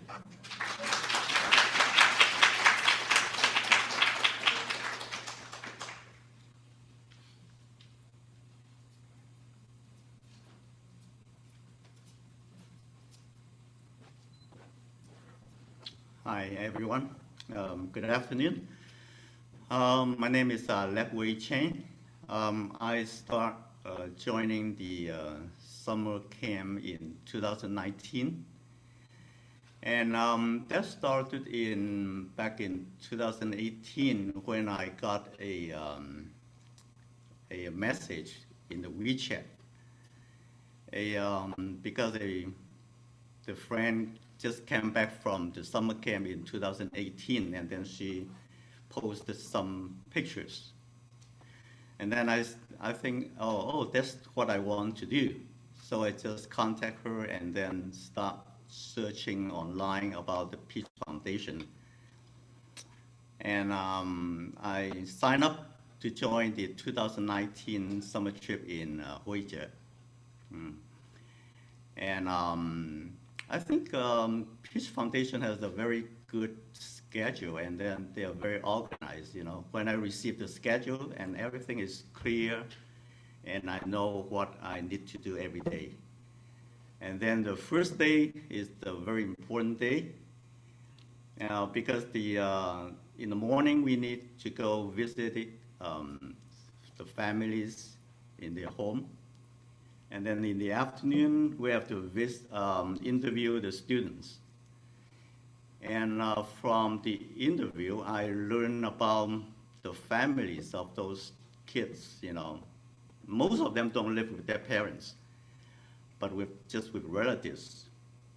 And their relatives are very, you know, they have different kinds of illnesses. You know, some have problem with the eyes, stomachs, and then the legs or something.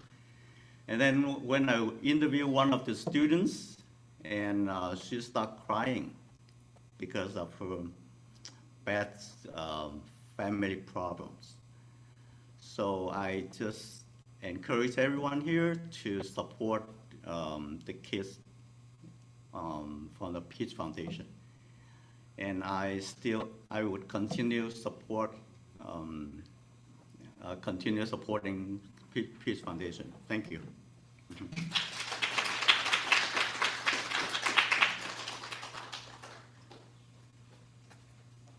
Hi everyone, my name is Ling Sun. I'm going to speak in Chinese. 十分荣幸培智邀请我给来宾分享培智一路走来的感想。我是2006年听中文电台采访 Ruth， 从而加入培智的。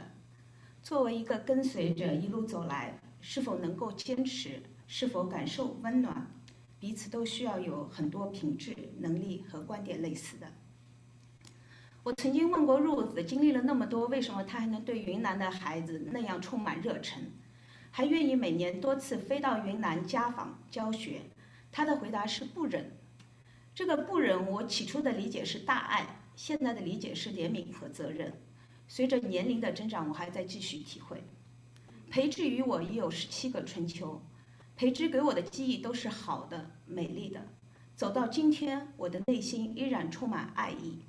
像这样经意又不经意间的认识，然后发生许多故事，并产生美好回忆的，真的很少。因为生孩子、养孩子，忙着工作，我2017年才第一次参加培智夏令营。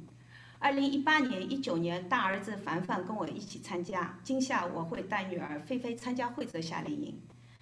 菲菲对我说，她很紧张，特别担心自己教得不好。我十分期待将和菲菲度过的培智时光，特别期待看到她的惊讶、她的害羞、她的痛苦和她的快乐。读一段大儿子凡凡在他的大学申请里写的一段培智夏令营。Slits of sunlight seeped through the uneven wooden planks and the rough clay, providing the home's only light. An open furnace stood in a corner next to a hand-powered corn processor. Pungent odors of cow and chicken manure and burnt field twigs permeated the air. This was the home of one of my students in Yunnan, China. Every summer, I teach English to a class of 14 students in Yunnan, a beautiful rural province with wide green rice fields and clusters of crude huts. As we shared stories, the privileges I took for granted became painfully obvious. not worrying about my next meal, sleeping with a roof and a bed, having electricity and a complete family. For them, education is the only way to bring their families out of poverty. 培智夏令营给我的冲击也很大。记得第一次做老师，那些我喜欢过的老师的记忆不断地在我脑海里出现，如同昨日。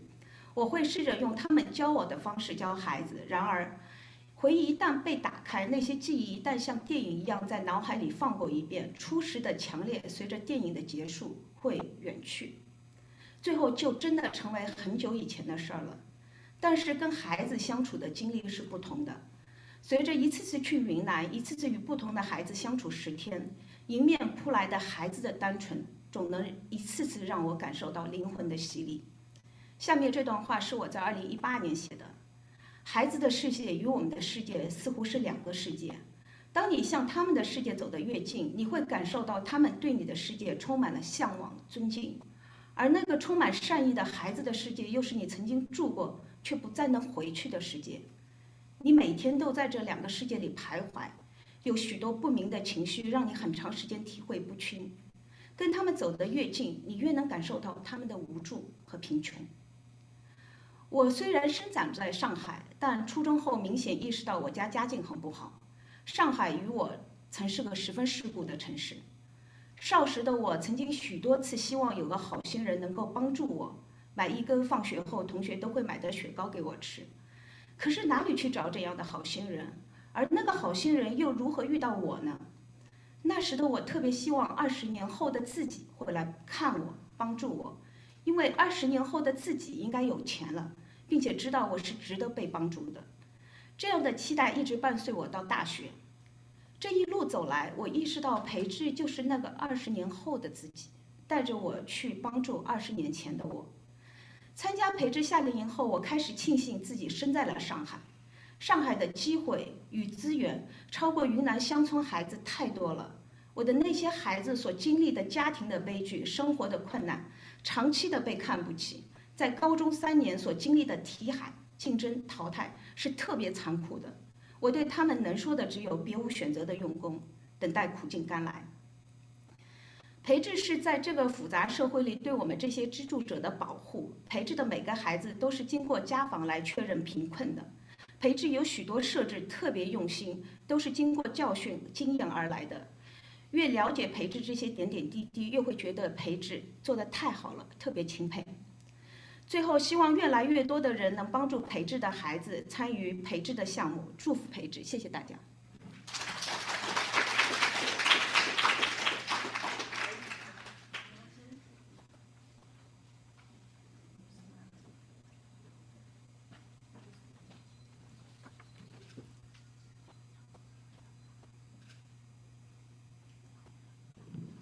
Hi, my name is Natalie Chang, and this is a picture of me and my family the first time I went on a beach trip, and this was in the summer of 2017 in Lijiang, and there's my dad who spoke earlier. Since then, I have taught a total of 4 summer camps, both in Lijiang and Ninglang, and all of these experiences have changed my life, like many of the other volunteers have said. Okay, so here are some pictures of me with my very first peach class. I'm the one with the crown on the right and then the one all the way to the left. I was so nervous to do this. I remember I was actually younger than all of my students that are pictured. I remember my dad had told me one day, he was like, oh, you're going to teach a class in China. And my Chinese is not very good. I kind of grew up speaking Cantonese, and my Mandarin skills, honestly, were not good enough to hold a decent conversation with these kids. But despite the language barrier and the age difference, my students treated me with respect, and by the end of the week, I became really close with them. And I realized that I could help these students just by being there for them and giving them memories they can cherish. And I learned that small things can go a long way for these students. Even buying them simple school supplies or snacks would really make their day. And my dad told me to mention this, but I have a bracelet that was actually made by one of my students, and I have, like, it was from like 5 years ago, and I still wear it to this day. I don't take it off ever, and it kind of symbolizes like how much like this experience has influenced me. And every time I look at my bracelet, I think of my own students, like thousands of miles away. So this is the next summer.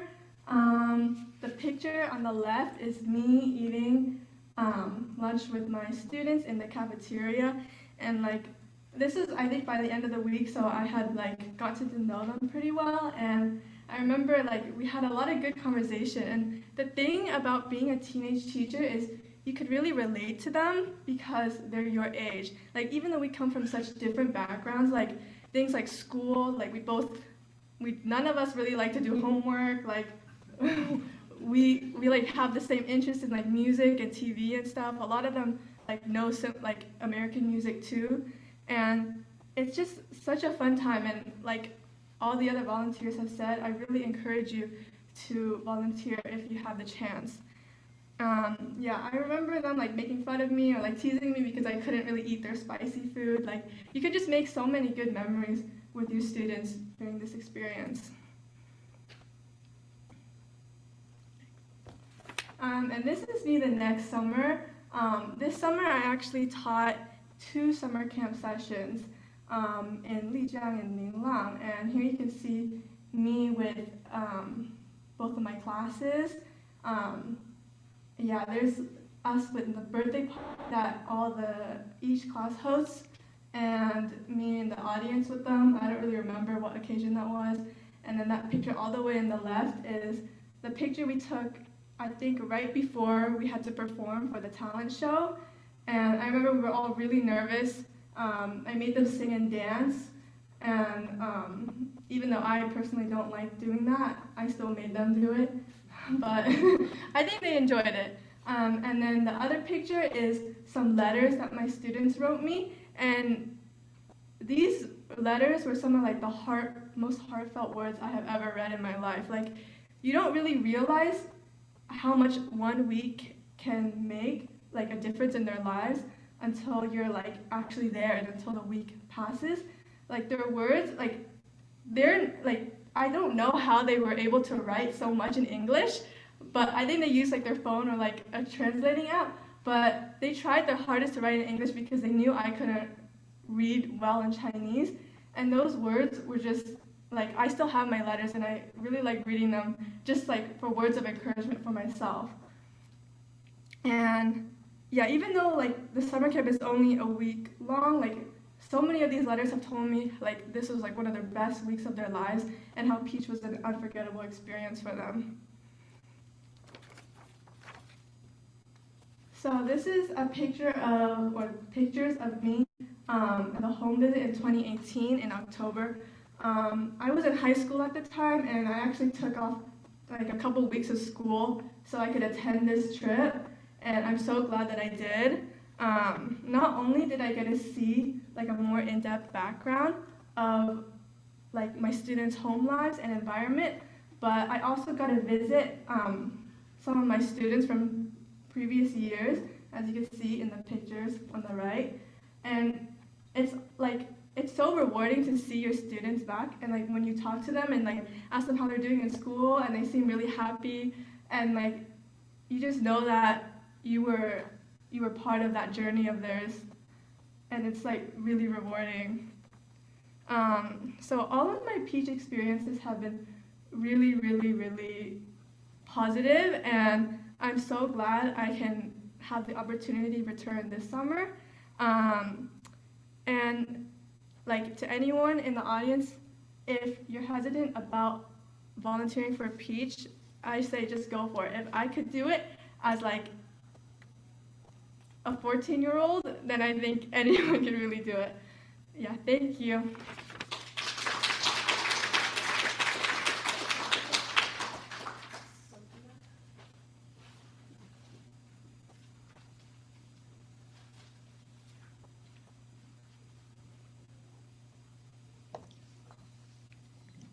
Hi, I'm Sophie.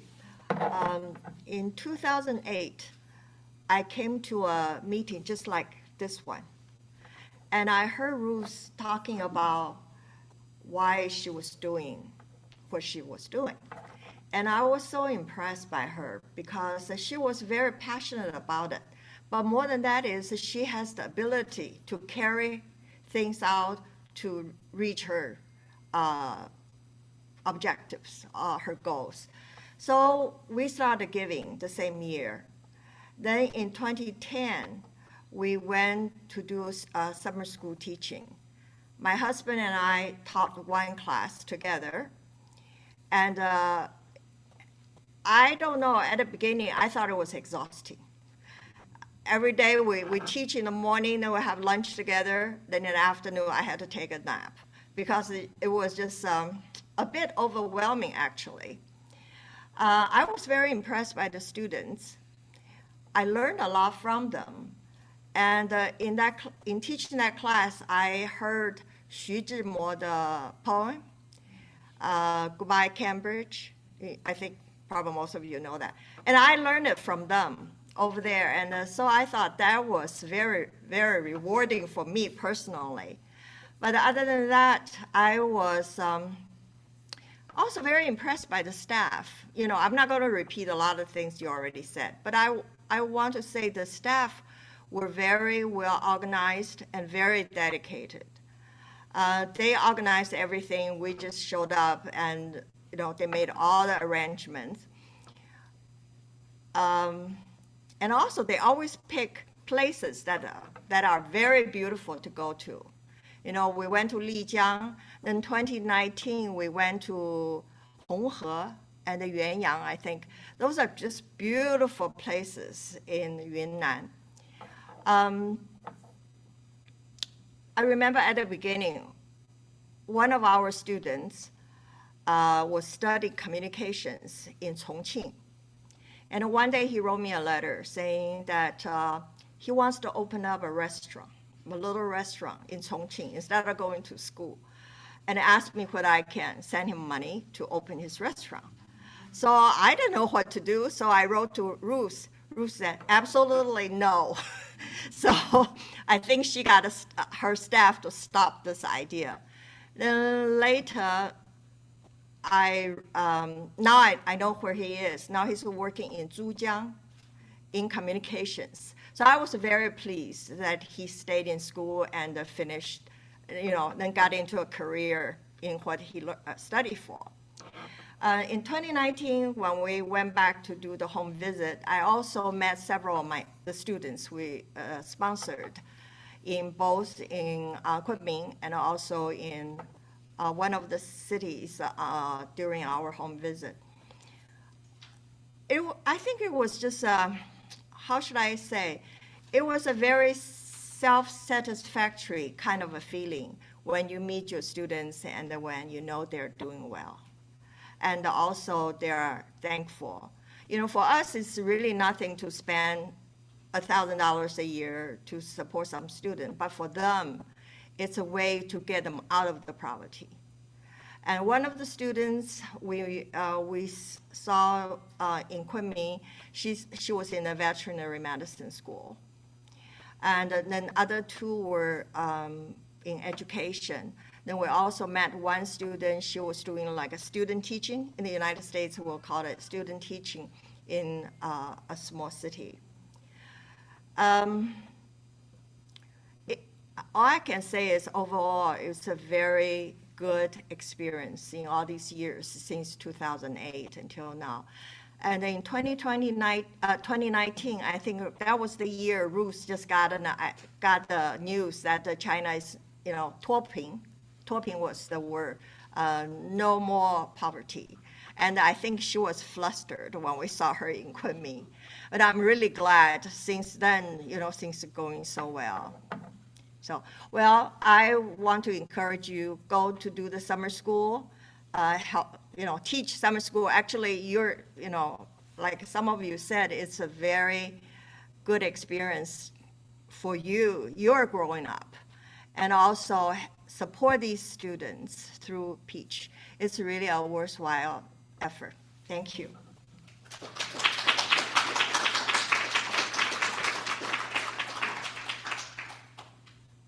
Thank you. I'm going to be the last one to share. I'm Angela again, and I joined Peach 2017, the year I retired from HP. And I want to first say that to me, I see three categories of people who benefit from Peach.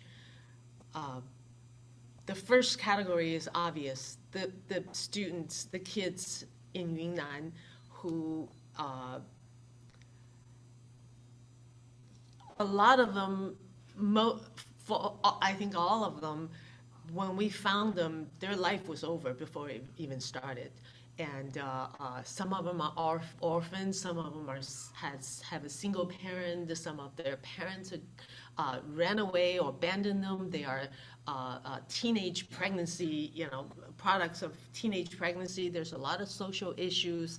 And it's not just poverty. There's social issues there.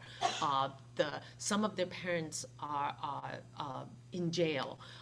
Some of them are left on the side of the road to die. Their parents gave them up for whatever reasons. The mom died. The mom ran away. The dad can't raise so many kids, so they have to leave this one to die. And I have this girl, cute little 13-year-old. Her mom ran away. Her dad left her on the side of the road to die. And the grandfather couldn't bear for that to happen. So the grandfather took her back, and the father and the grandfather got into a fight and kicked the grandfather out of the house. So her grandfather raised her single-handedly. And when I interviewed her, first met her and had 15 minutes with her, she said, after my talk with her, I said, do you have any question for me? She said, yes, I have one question. When my grandfather get into a heart attack, what do I do? Because the worst fear for this 13-year-old little girl is, what if I lose my grandfather? What do I have in this world? So so these are kids who have been abandoned once. And many of you shared that you translate these bios from these kids. And I've done a few of these. And after you read enough of them, translate enough of them, they are more or less the same. And they more or less said, all these bios, all these letters more or less say that my life was over before you found me. And then look, here I am.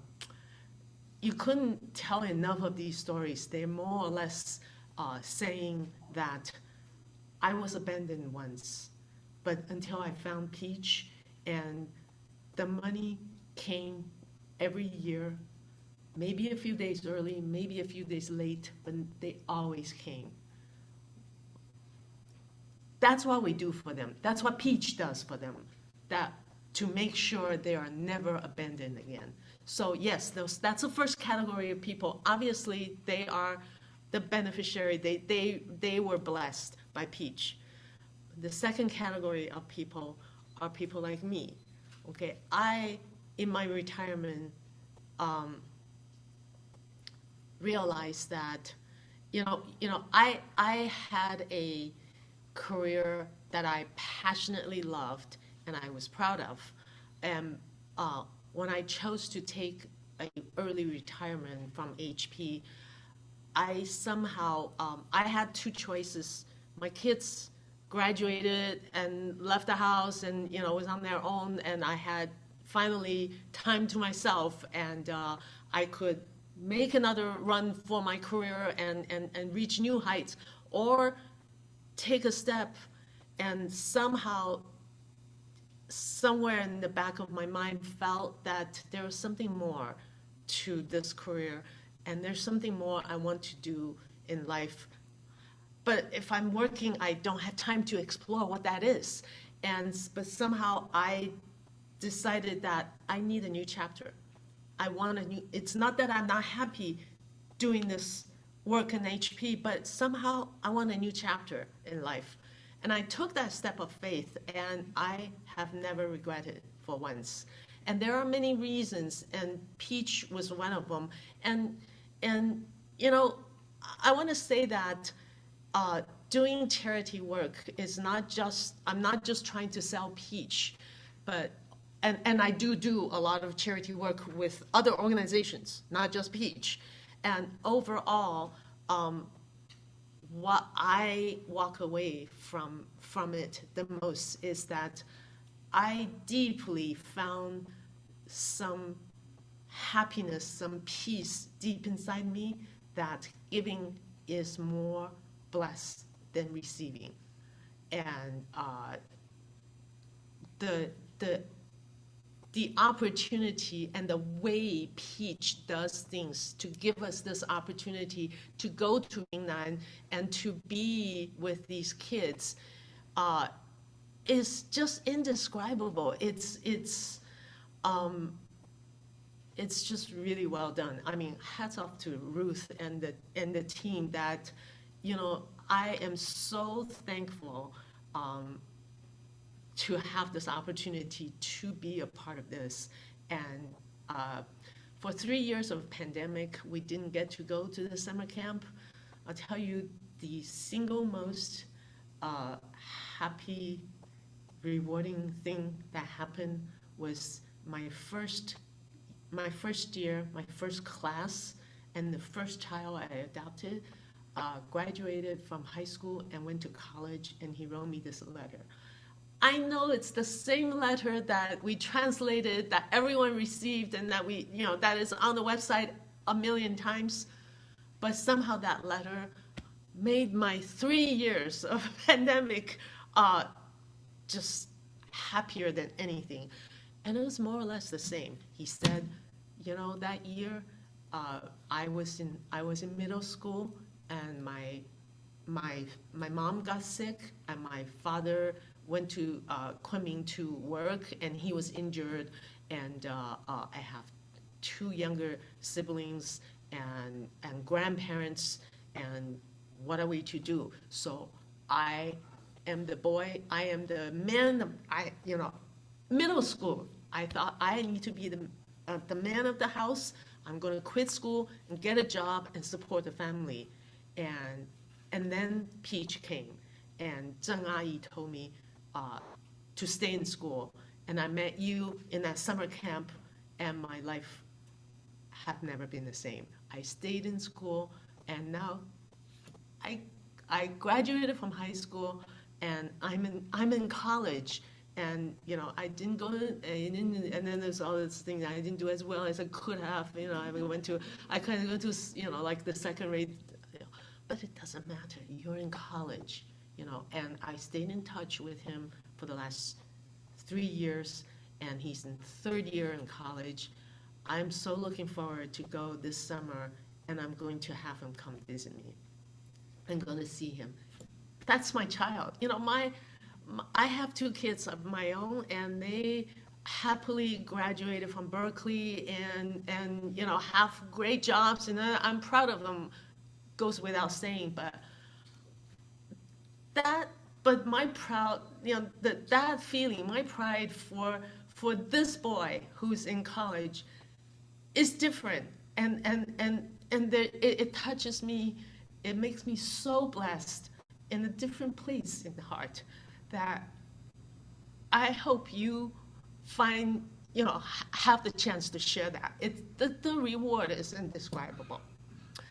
Now, the third kind of people is the most unexpected to me, you know, that are blessed by work with Peach, you saw many of them today, are the young, we call them 小老师, the young teachers.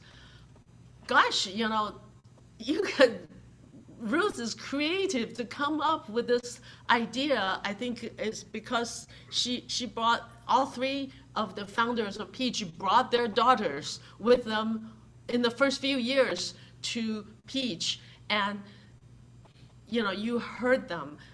These are the teenagers, the high school students, the college students who come every summer to teach summer camp and teach these summer camps and teach students who are similar in age to them. And, you know, a lot of them are here. A lot of them are in their 30s now, because Peach has been around for 22 years. And a lot of these teenagers back then are in their 30s now. I'll tell you, I found something different in these young adults who grew up with Peach. I wish I knew Peach when my kids were in high school, because we all raised, probably all of us here raised kids in North America. You know how hard, we know how hard it is to tell them to appreciate what they have, appreciate what we're able to give to them. I think about how I spend easily $150 on my kids, how they ask to buy this and buy that and upgrade their cell phone and you know, buy an outfit for prom, for their vacation, for their this and that, you know. $300 a year, we keep a Peach kid in high school. $150 a year, we keep a junior kid, a middle school kid in middle school. And how easily my kids spend $150 on something they probably throw away next month, okay? And you can't tell them enough of how lucky they are, how much we sacrifice for them, and blah, blah, blah. And all you have to do is to bring them to summer camp and have them teach a room of 12 students their age, and say no more. Their life, like they said here just now, will never be the same again. You don't need to say a word. Now they know somebody in another side of the world who are their age and who have to live with what they have or what they don't have. It's not just poverty, you know. It's abandonment. It's being left on the side of the road. It's having a grandfather who may have a heart attack any moment, and growing up with those fear. And then how lucky they are in North America, how lucky our kids are in North America, you know, after they have seen another room full of kids their age, what they don't have, and how privileged they are. These kids, they come back year after year. After the first year, you don't have to tell them to come. They want to come. I've known a lot of these kids, their parents are busy and can't come. They come by themselves, you know, year after year. And now they're in their 30s. I see something in their eyes that are magical, that kids who grew up here that did not come to these summer camps don't understand and don't have. And I see Corey's daughters, you know, there's something magical in their eyes. And these kids grew up in Peach. The third category of kids is, I think, unique, you know. And once again, you know, what I learned is, what I personally learned, the one thing that is, this Peach experience teaches me that giving is so much more blessed. I'm so much more blessed than receiving. I want to thank those kids for giving me the opportunity to love them, to help them. Then they, you know, I think I receive more than they do. $300 a year means very little to me, but the blessing I receive is so much more.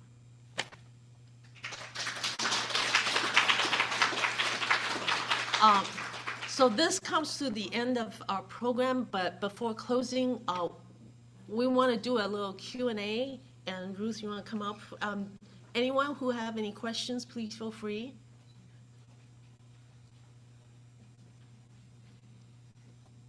Well, ask me. Bruce, someone was asking me, but I don't know if they're still here. They want to know how many students in China now. We have about, don't quote me, okay? I'm very bad with number now. About less than 4,000 still in the program. Yes. I have been, let me give you an answer for a question that has been asked several times. People ask me about my successor. Let me see, Sandy and Albert, are you still here? Oh my God, you left? Then I have to repeat the same answer because they asked me. Sandy, Albert? Oh, okay. From day one, 22 years ago, people are asking me, you know. So in the beginning, I don't know. But what I know was my Peach children need to run the office. And I have that vision. And now 6 out of 7 staff are my Peach children. Okay. And I know my donors' children need to be the board to oversee, okay? And that is happening. But what's important is, over the years, I see many small foundations. You know, Red Cross, no problem. Their CEO get paid. At the time, Elizabeth Stowe, many, 20-some years ago, she got paid $750,000 a year. And people were angry that she got paid too much. Those people are very stupid. You know, Elizabeth Stowe, when she went out to do fundraising, she bring $75 million for Red Cross. And she only gets $750,000. That's nothing, right? But what I'm saying is, big foundation, Red Cross, you know, I cannot remember all this. They have no problem attract talents because the money attract talents. However, small foundation, okay, you cannot keep a talent. I see many small foundations because I was a donor and I got newsletter.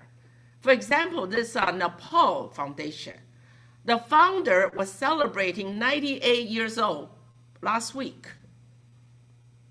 Her foundation, I joined in the last 5 years. Her foundation changed CEO 3 times. 3 times in 5 years. At one point in time, it's one every year. I feel so sorry for the old lady, you know, because she is 98.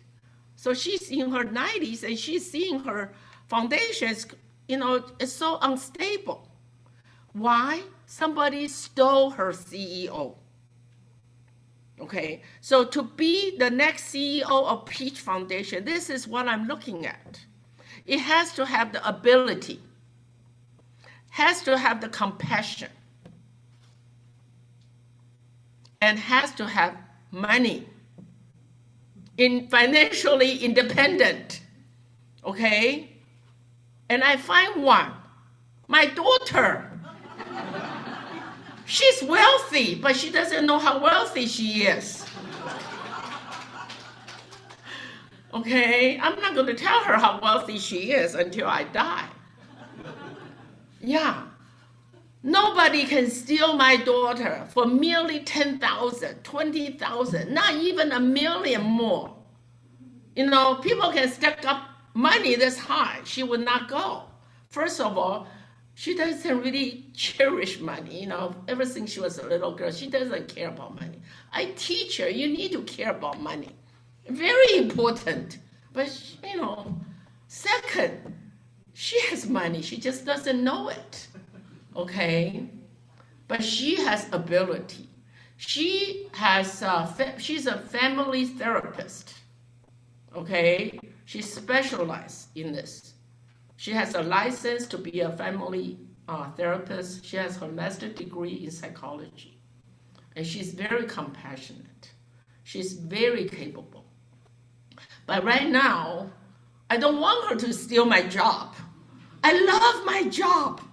You know, thank God she has 2 little kids, so she's not ready. You know, so I just want to assure you, Peach is in good hand. If I can drop that tomorrow, Peach is in good hand. And let me tell you another good news. Maybe we find a successor to my daughter. A successor. My 2 grandchildren. Okay? I want to train my 2 grandchildren to serve, because this is the most blessing, most happy thing you can have as a person. You know, my daughter started Peach Foundation volunteer at age of 11. I want my granddaughter, Summer, to start at age of 10. Okay? I read article like United States teenager girls, 20% of them have suicide thoughts. Oh my God. You know why? Why they have a suicide thought? Because their life is too good. They have nothing better to do. But if you have to suffer, you have to worry like the Burmese people, okay?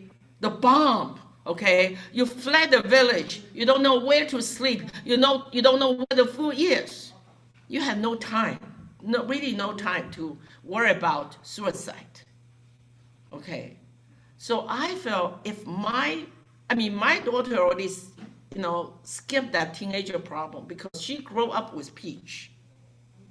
So she skipped it. I was so lucky. You know how difficult to live your life as a teenager in the United States. It's very difficult. Thank God, my teenager life was spent in Taiwan. Okay, but I know it's hard to be a teenager in the United States. And thank God my daughter grew up with Peach, so she skipped that. And I want my granddaughters to skip that teenager misery if they can grow up with Peach. So that is the successor. I give you 2 generations, my daughter and my granddaughters. Yes, any question, please?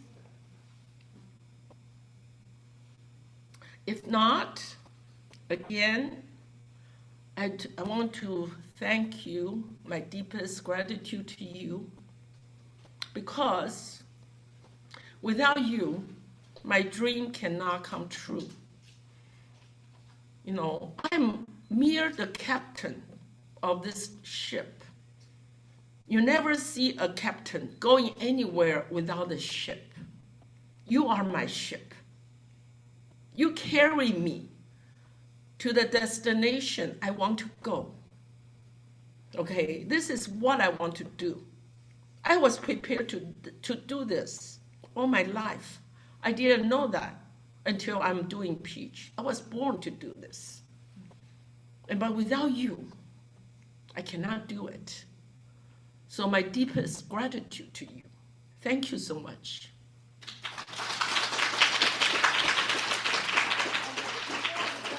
Please make sure visit that gift table and pick a few pieces of bracelets.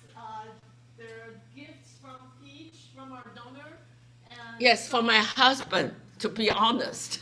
Yeah. So give him some face. 给他一点面子. It's a gift. It's a souvenir. Okay? Yeah, so he knows that his product is welcome. Otherwise, he lose face. Yeah. Thank you so much. Okay, one more time.